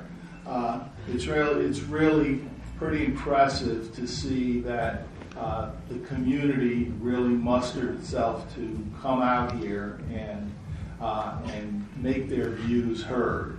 I mean, I usually keep a tally of the pros and the cons. I didn't have to worry about the pros this time, so it was pretty obvious what the community was saying. But I just want to clarify one point. This board here is to listen to the comments, review the data, and then make a decision. I got the feeling from some of the speakers that they were telling us that they didn't want us to bring this in, and we're like you. We're citizens of this city and reviewing the process. Staff is the first level of review. We're the second level of review, and the city council is the third level of review and the final review. So, having said that, just a couple of technical questions I just was curious about. When did this, maybe staff or applicant, when did this property actually go under contract?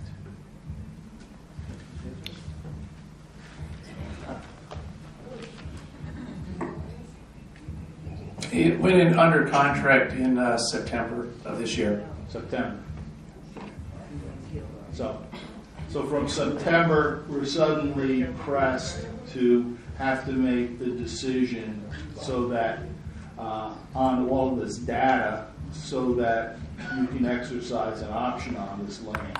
So I think I don't like the fact that we're being put into a time frame that really doesn't work. Okay. My other comment is to staff. As far as notice, a lot of people here are saying they didn't know about this. How are we getting the notice out? Yes, Mr. Cooney, that's a good question. This development proposal requires both a special exception approval and a site plan approval. As part of the special exception process, there's a notification component as well. So there was a legal ad placed in the Palm Beach Post on December 5th. There was a mail out for a 300-foot radius from the property itself, which is the code requirement. There's signage that's placed on the actual property to identify that this is a special exception proposal that's being brought before the board. Additionally, I asked that it be run on Riviera Beach TV channel 18, and also the information was placed on the city website. So those were the notification mechanisms. In addition to, we have a email list that receives planning and zoning board packet information. So anyone that signed up for that email list also received the packet when it was sent out. Okay. Sounds like we met the requirement of trying to get the word out.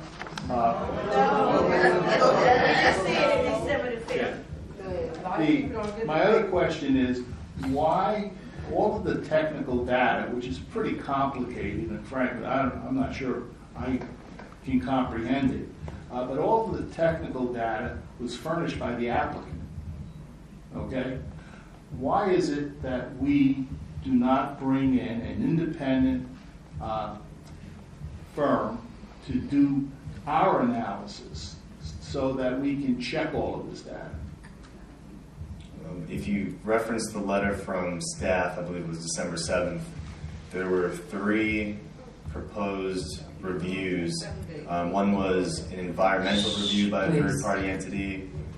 One had to do with specific building and fire code aspects of the development proposal, and the final of the third was pertaining to noise levels from the site. So that request was made of the developer by staff, and that question is still outstanding. I understand. That's my point. You know, we're sitting here trying to contemplate and evaluate this, and some of the key data that we need isn't available. So you know, that poses a problem. You know, I think in the future we need to get an independent, and maybe that needs to be built into the application fee, the cost of getting an independent consulting group to come in to evaluate complex issues, so that we could get kind of like a plain understanding that's simple and understandable to a layman and to all of the citizens, that this is what this means. Okay, so I have no other comments at this time. Thank you, Mr. Canuti. Mrs. Shepherd. Thank you, Madam Chair. They say for the greed of money, this is being really greedy to come into our community at our expense of the children and the senior citizens to bring this type of project. I was listening to Mr. Williams when I got home today after taking my granddaughter to the bus stop. They must have sent a homing device, because by the time I got back home, it was 20 cars parked into my driveway. I didn't even have a place to park. I had to go down the street and walk back to my own house. They had their chairs, their coffee, and they had the docket, and they were going over it, and they made me understand one thing. They were not going to have this, Mr. Brown. They were not going to have it, Mr. Brown. I'm appalled because I have a 94-year-old mother. And I listen to her wheeze and cough and cough and cough. I cannot even think about over at Stony Brook and going to the north on 9th and 10th Street, where some of those people I've been knowing for years are camped out in those houses for years. And for you to sit here with your legs crossed, I'm appalled by it. I don't have to ask any questions. My questions was answered when the people came into this chamber and made it known that they were going to fight. And that's a good thing. Because over on the island, if this was over here, they'd have packed out the chamber. Standing room only. And I'm glad this happened, so the residents of Riviera Beach know they're not taking this. Why in our neighborhood? A tin can, now we're talking about chlorine bleach. And I have 2 granddaughters that's on respirators. And they cannot breathe when bleach is in that house. We had to ban bleach from the house. This is serious. Very serious, and I'm not all smiles about it. This is serious. And I asked a question last week, very clearly. How do you get it out to the public? And somebody said, well, I don't think it's necessary. It is very necessary. You used to talk about door knockers. It's not door knockers. You know what they do? They put them on our cars at the church. A lot of seniors don't get a chance to go out to church. A lot of these people, I guarantee you, I know for a fact, they told me they did not get no type of notification. Nobody knew about it, Mr. Brown. I knew about it because Mary Brown came in here and she lambasted us. I'm like, what? I'm like, what? First I've ever heard of it. And I want the residents to know sometimes we don't get it like you all get it. So when people come and tell us about it, my face, I can't speak for them, is like, what? But I want to let you know, I am loyal to my city. I am loyal. My family was one of the families that came here from West Palm Beach to Riviera Beach. And I will stay loyal to my city. Might not be right on a lot of things, but the one thing is loyalty. And we must be loyal to our city. And I thank you for coming out. I know it's late. And you know what? I have nothing else to say. They can call the question now. Because I know one thing. It will not come into Riviera Beach. I guarantee you. Not with the residents that camped out in my house and did not leave till 12 o'clock. Not on my watch. I thank you so much for coming out. God bless you. Thank you, Ms. Shepherd. Vice Chair McCoy. Thank you, Madam Chair. I do have some questions, technical in nature, for I guess for both the applicant and staff, but I'll start with the applicant. The preemption. You went through a few slides back that spoke about other bottling locations.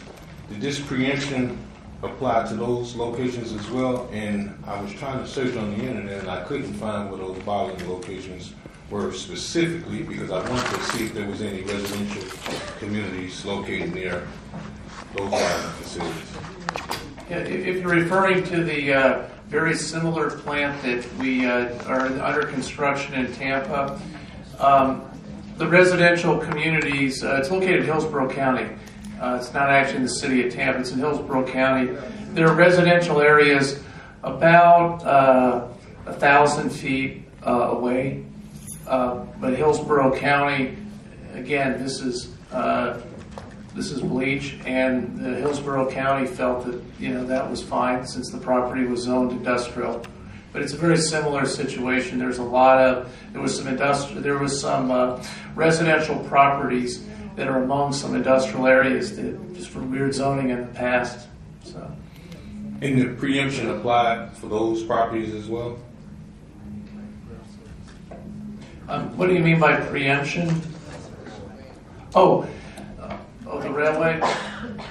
Yeah, let me get the exact language. We just got this when we walked in today. I think it was called the Interstate Commerce.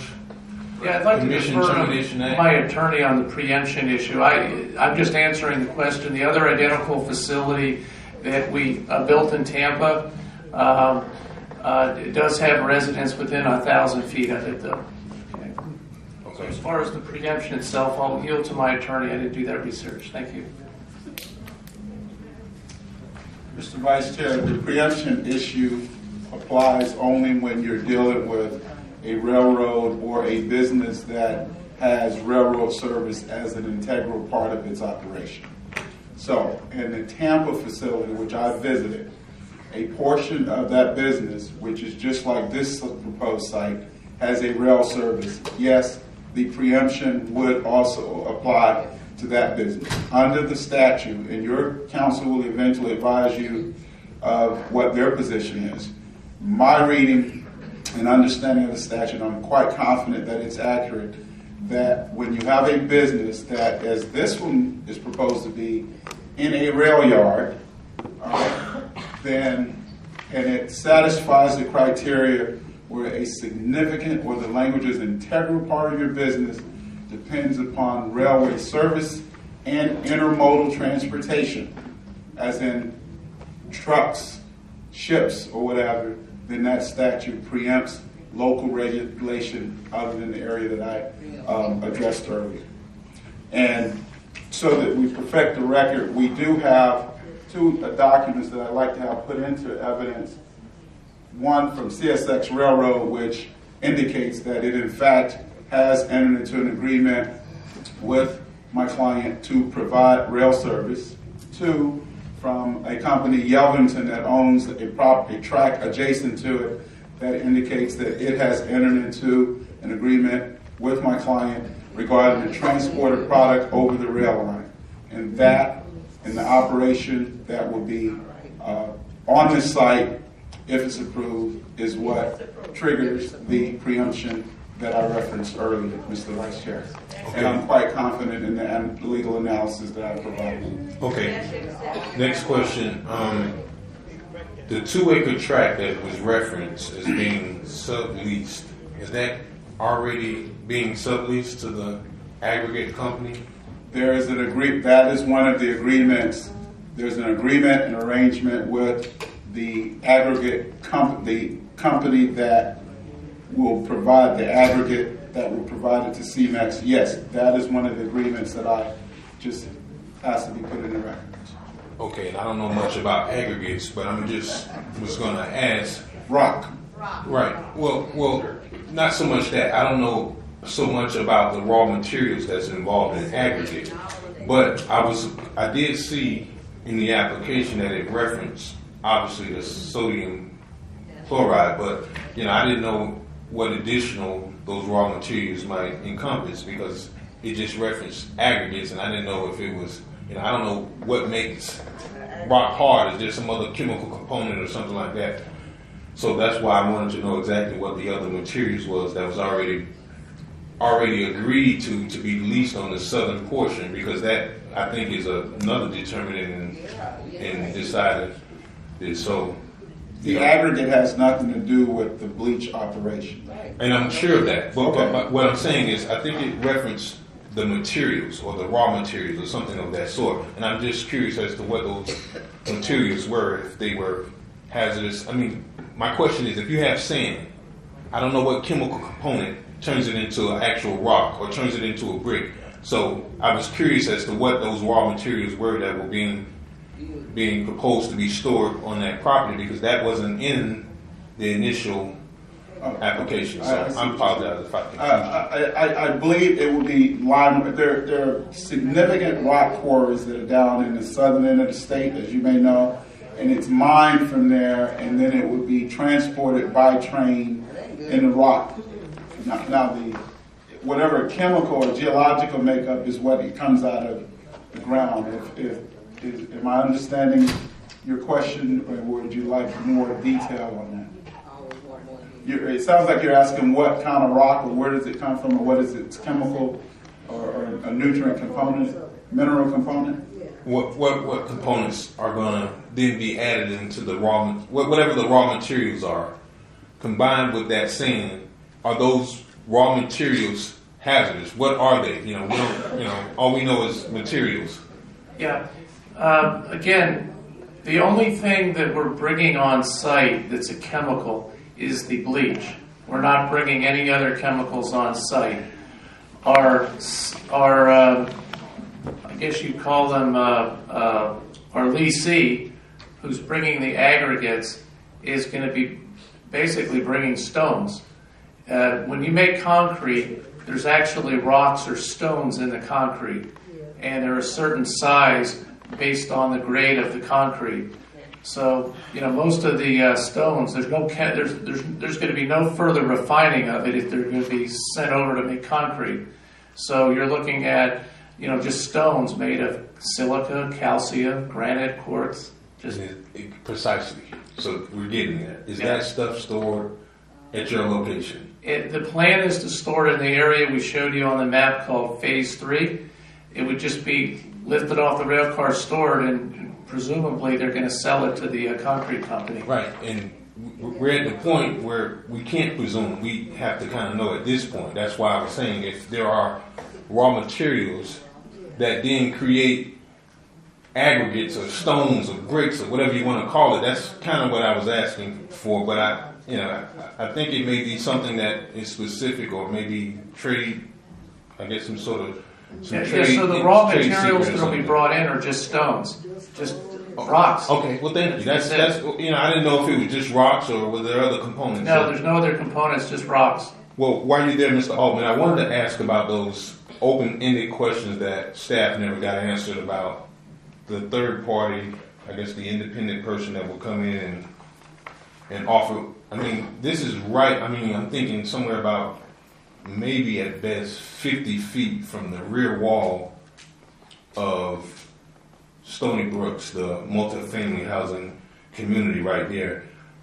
why was it not important, or why didn't you guys think it was important to follow a third-party review for a number of the different questions that were asked?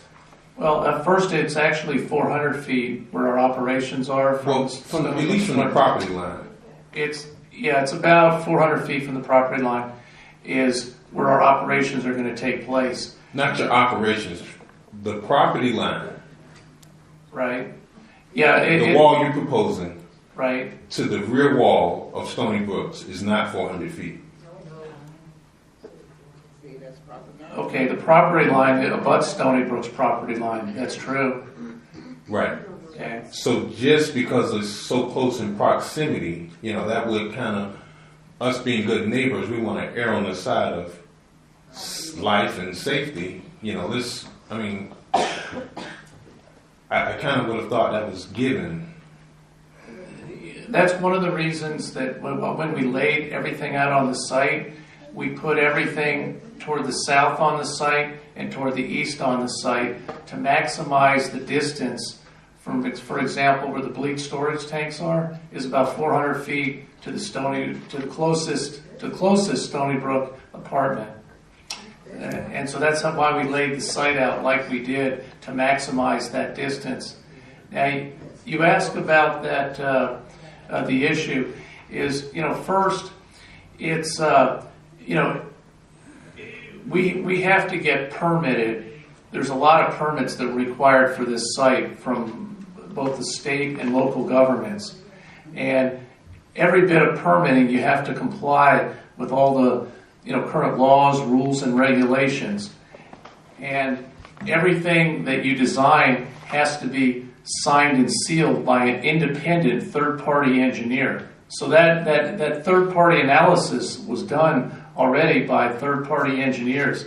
And additionally, your building department, part of their job is to, verify that everything that we submitted, meets the, all current, rules and regulations. So, for example, the fire department looked at everything we submitted and said, you're in compliance. Your planning and zoning looked at a lot of what we submitted and said, yes, you're in compliance. The only difficulty of the things that were asked for by your planning and zoning department is how do you prove a negative on the noise? I brought Mr. Brown out to my site and I said, stand 400 feet away from this while we're doing operations, which he did. And I said, do you hear anything? And he said, well, no. I said, well, you're as far away as the residents at Stony Brook are going to be. How do how do I prove that? Unless somebody wants to visit my site, and this site in Tampa is the only other site that I know of that does bleach distribution. But we do meet current noise ordinance. Everything with the noise ordinance, we do meet and we will meet. The proof, I guess, is in the pudding. But it's not like I'm an engineer. It's how do I go about proving that there's no noise when I can look at the equipment and everything? Of course, there's no noise. How do you prove a negative? That's the difficulty.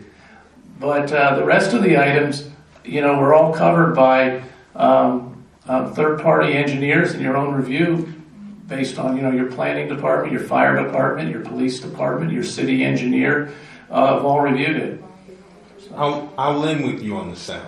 Let's just take sound off of the table. But at least the question, and I think it's number 45 on that December 7th letter, it speaks of an environmental expert. Was that not something that was palatable for you guys to do? We've basically done that. The site is designed to meet all regulatory rules and regulations. So Mr. Altman, I'm extending beyond regulatory rules. I asked, would Odyssey be good neighbors and go out and hire an environmental expert? Because we have the only and largest, well, not the only, but the largest multifamily development in our city on Martin Luther King Jr. Boulevard, and you're bringing a hazardous chemical bottling facility, and I'm just asking, as good neighbors, could and why wouldn't Odyssey consider hiring an environmental expert that staff asks? I mean, and it goes to the whole, trust but verify. We certainly believe that we're all, operating on the up and up, but it was just an open-ended question. Can you guys offer it? And then your response was you're within standards, industry standards. But I don't know whether industry is for chemical manufacturing or bottling, but I don't see it right next door to a multi-family housing. What would the environmental expert? I guess what would they do? In other words, what would you want them to do? Lend a third-party opinion. Opinion as to what? Any environmental concerns, the environmental impact. Sound being one of them. Odor. Potential. Any of the possible variables that could happen that dealing with one of these facilities. So, if it's not something that, you guys... That review was actually done by your fire department, and they looked at it, and, they look at it, the environmental impacts of what could go wrong, and was the facility designed, to address those concerns. For example, the tanks are required to have containment. And they're required by whom? Well, if you look at the NFPA 1, which is the fire code, it requires containment for the chemical tanks. And it's very specific in NFPA 1. It's a book about this thick. And it has a whole set of rules on handling of chemicals. And we complied with every single one of them.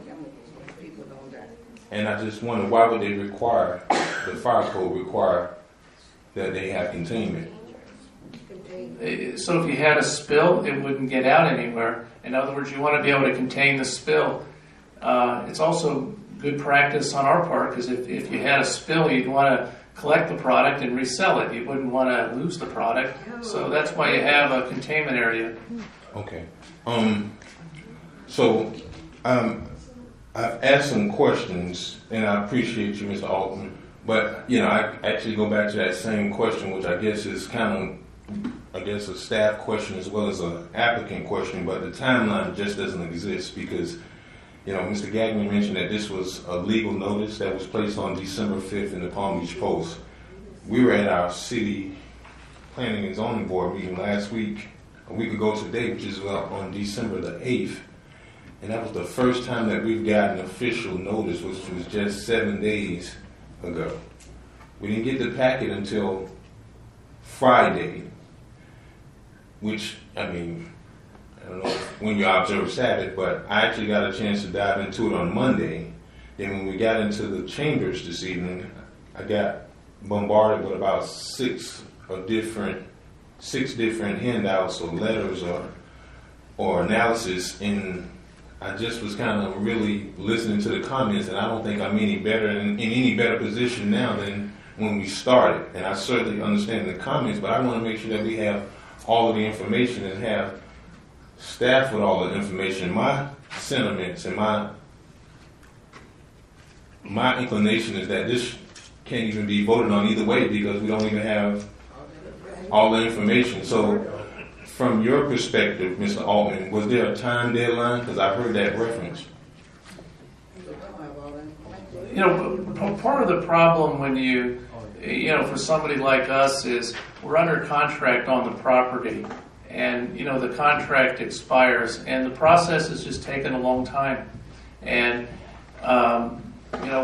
we're hoping to get a final vote before our contract to purchase the property had expires. So.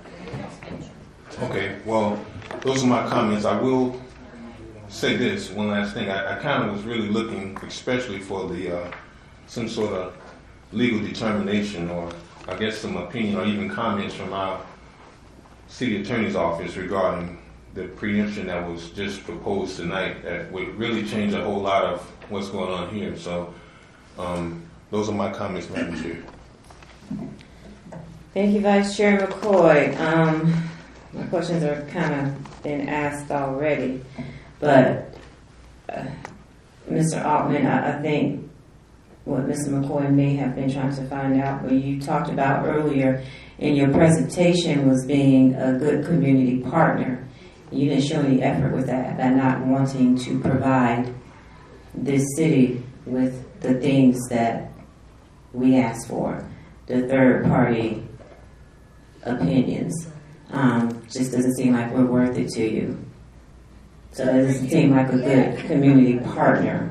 I understand that you came in, you taught some classes about, chlorine to city staff, but as an applicant, you gotta think outside of the business. You didn't think nowhere, the thought never occurred to you that the residents would be opposed to this. And to soothe any opposition, you would present as much facts as you possibly could up front to discourage that. You weren't even willing to do it. So that's one thing. While we have people here tonight, I want to see by a show of hands how many of you are signed up to receive information from the city. Okay, so we have city staff here. I'm going to have them come up and provide the information so the people who are here who want to get the information about what's going on at the PNZ meetings are emailed that information when it's available. Because we normally get it a week before, and I'm on that. Even though I'm on the board, I get 2 emails. I get one as a board member and I get one as a resident. So go ahead, Jeff. Yes, Chair James, we have an extra sheet, so anyone interested in receiving emails from staff, me in particular, please provide your information on this sheet. Please do that. That way, if you can't make it out to a meeting, you will at least know what's going on. You can inform your neighbors. You can send staff or your council representative an email, but some type of way where you can have your voice heard if you can't be present. With that being said, those are my comments. So I'm going to ask my board members, do we have a motion? Well, Madam Chair, I want to ask a question for our city attorney. You're recognized. Go ahead. Ms. Busby, do you have a position on the preemption of the Interstate Commerce Commission Termination Act? Well, I too received this memo from the applicant's attorney just prior to the meeting, although it was emailed at 5. That it's a federal statute. It has extensive case law related to it, and it's going to require a more comprehensive review than just a cursory review this evening prior to the meeting. So with that in mind, the legal office is going to need additional time to respond to that memorandum. Okay. That's it for my question, Madam Chair. Okay, is there a motion? I move to table, Madam Chair. Is there a second? I'll second. Roll call. Motion made by Mr. McCoy, second by Mr. Knuding. Julius Wiggum? Yes. This is the table. Yes. Yes. Yes. Margaret Shepherd? No. Edward Knuding? Yes. Frederick McCoy? Yes. Renee James? Yes. Motion passes with Ms. Shepherd dissenting. Madam Chairwoman, would it be possible to request? Applicant, I'm sorry, you're not recognized. Okay, you may want to submit a public comment card. Okay, we're going on to item 8, general discussion. We're moving to item 8, public comment. Okay, first up we have Gerald Ward.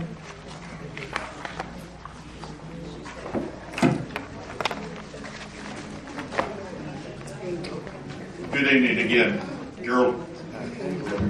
No, you can have it. That's what your payment is. Gerald Ward, 2135 Broadway. I think tonight raises what happened in the 80s. This board used to go through a variety of 4 to 8 applications a month. We had no end of people wanting to come to the industrial areas. Lewis Terminals is 1,000 acres. So we need to use it to entice more people. And what I wanted to bring up is that there's only 6 of you appointed to the board. Unfortunately, the only council person that was left just left. And we need to find a way to get those additional positions filled. Bessie Brown and Mr. Duke totally exemplified that this town has more smart people that can solve problems. When the problems are solved at the planning board level, the item goes to council, motion, second, without objection, next item. We have gone the opposite way. The planning board has gone downhill in terms of membership. We need to get more people, and people who get to express their views and see the results will come back day after day. We used to have this chamber filled in the 80s, just like tonight, or even full, 100%. So I think it's incumbent upon the 5 of you that are here to make a special effort to talk to the powers that be. I know I spent 2 hours with a council person today, and at the Port of Palm Beach we had 2 other council people, both of which spoke on 2 separate matters. And so we should have better relations with another government, and they support it. Just so happens that one of them did the town of Palm Beach Shores and the town of Palm Beach. So we may all work in synergy around here. And we've got to do a little bit more personal effort on all fronts. Thank you, Mr. Ward. Next up we have Carmen. Is Carmen still present? I only wanted to speak on the issues. Okay. Thank you, ma'am. And next we have Bonnie Larson.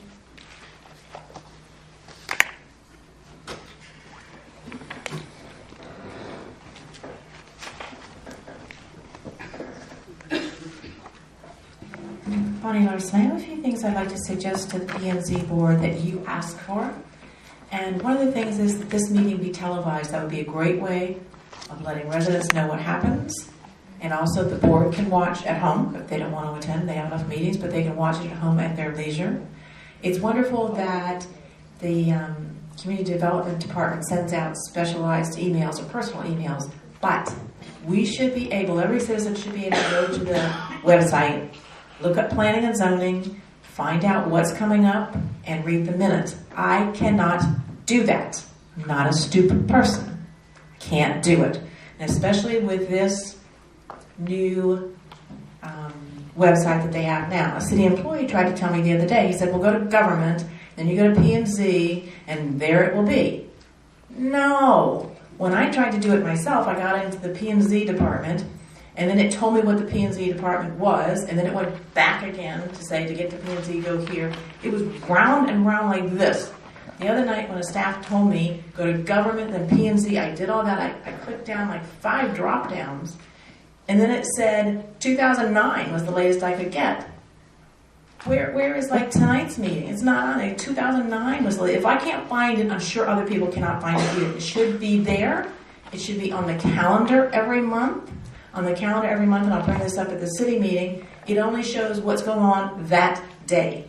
The P&Z meetings have been canceled lately, and maybe because there's not enough people. I know you're short 1 regular member, and there are no alternatives. There should be 2 alternatives. So what are we doing about getting people? I guess this is to the staff. What are we doing about getting new people or additional people so that we have a full board, so that if one person is out, we don't have to cancel? The other thing is, I would like you to consider, is when it says give notice to somebody within 300 feet. That's just an example. So let's imagine this is your project. okay? They want to take that 300 feet, and let's say this is Stony Brook down here. They might take the 300 feet from up here. You need to specify whatever number of feet, and I think it needs to be a lot more than 300, that it needs to be from every point along the perimeter of the property. Because if you don't want people to know, you do the 300 feet up here. And you don't even get to Stony Brook. Our property is 100 feet. One family, 100 feet. So how many people are going to notify with 300 feet? So those are the things I'd like the Planning and Zoning Board to consider.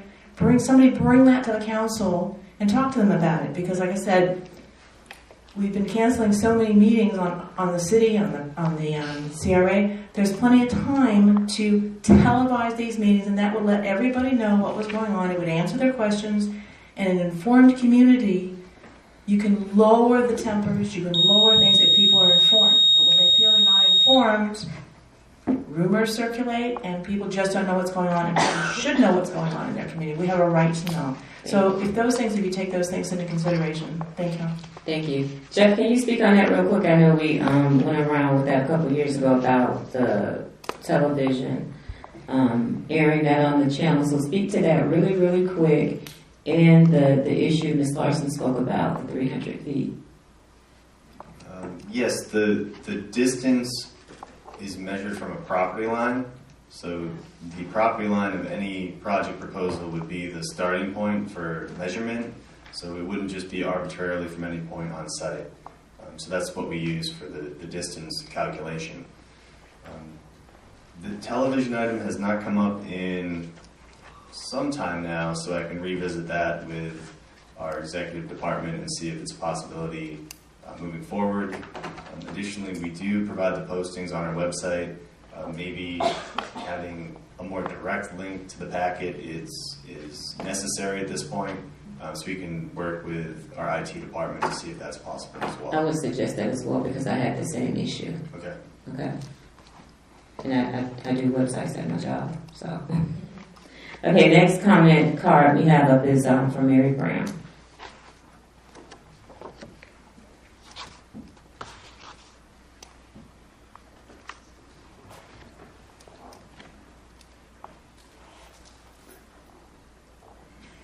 Mary Brown, Riviera Beach. Thank you, board.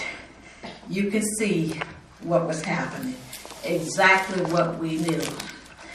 They did not want us engaged in this at all.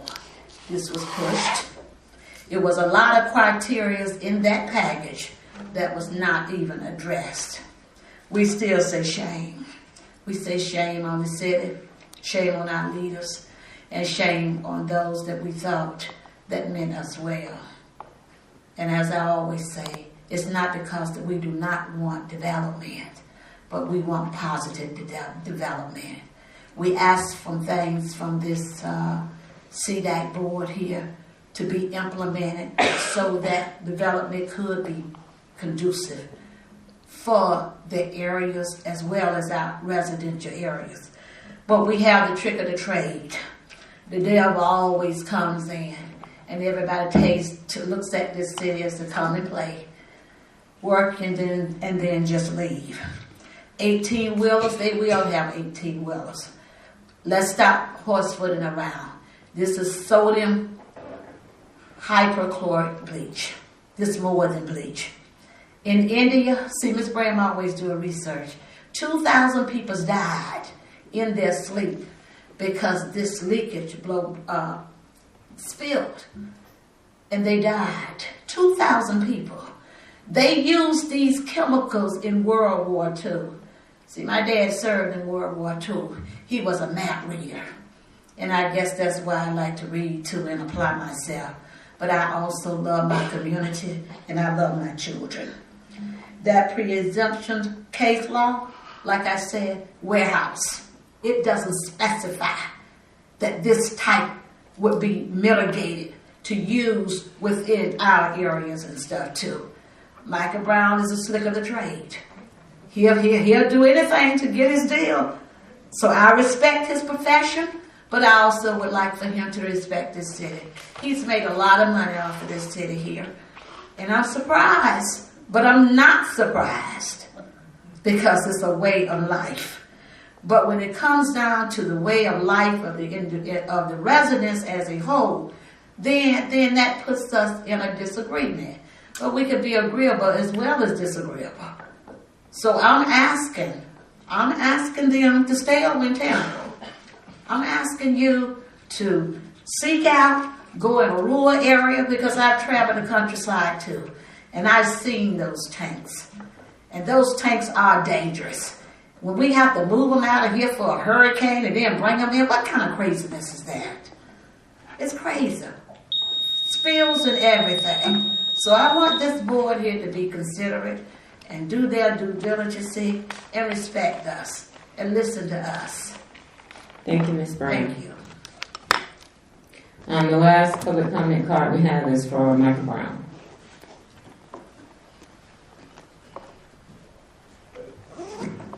Madam Chair, respectfully, if I had been allowed to speak beforehand, I would make the point that my client, I know you all wanted to table it, my client would prefer, if you're going to vote it down, that you vote it down.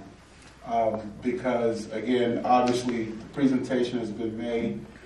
We were never given the opportunity to establish, but we'll establish on the record, we accepted the terms of conditions that were listed by your department, with the exception of item 7 pertaining to the scheduling of the railroad deliveries, because again, that's preempted. So just so that the record is clear, we accept all of the recommendations that staff presented, with the exception of item 7 pertaining to scheduling the railroad.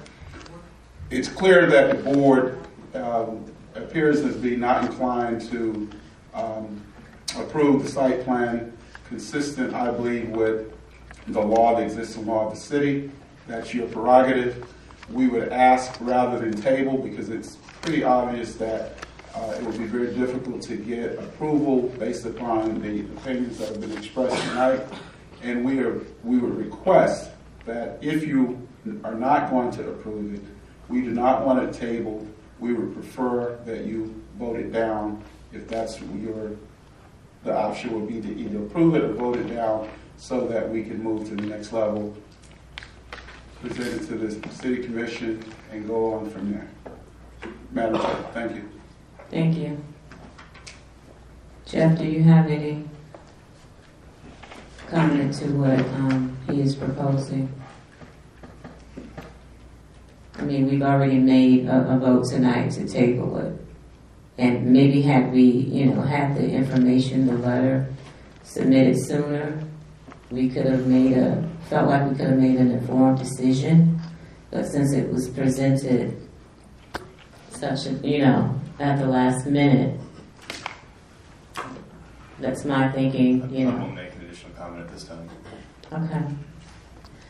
So being that it's already tabled, they'll have to come back. So we're moving on to item C, Planning and Zoning Board comments, any project updates, upcoming projects, Jeff? The only other thing I'd like to say to the board at this time is I hope everyone has happy holidays. We'll meet in 2017. Thank you. The next meeting is January 12th. Do I have a motion? Adjourn. Second. We need a motion. Make a motion that we adjourn.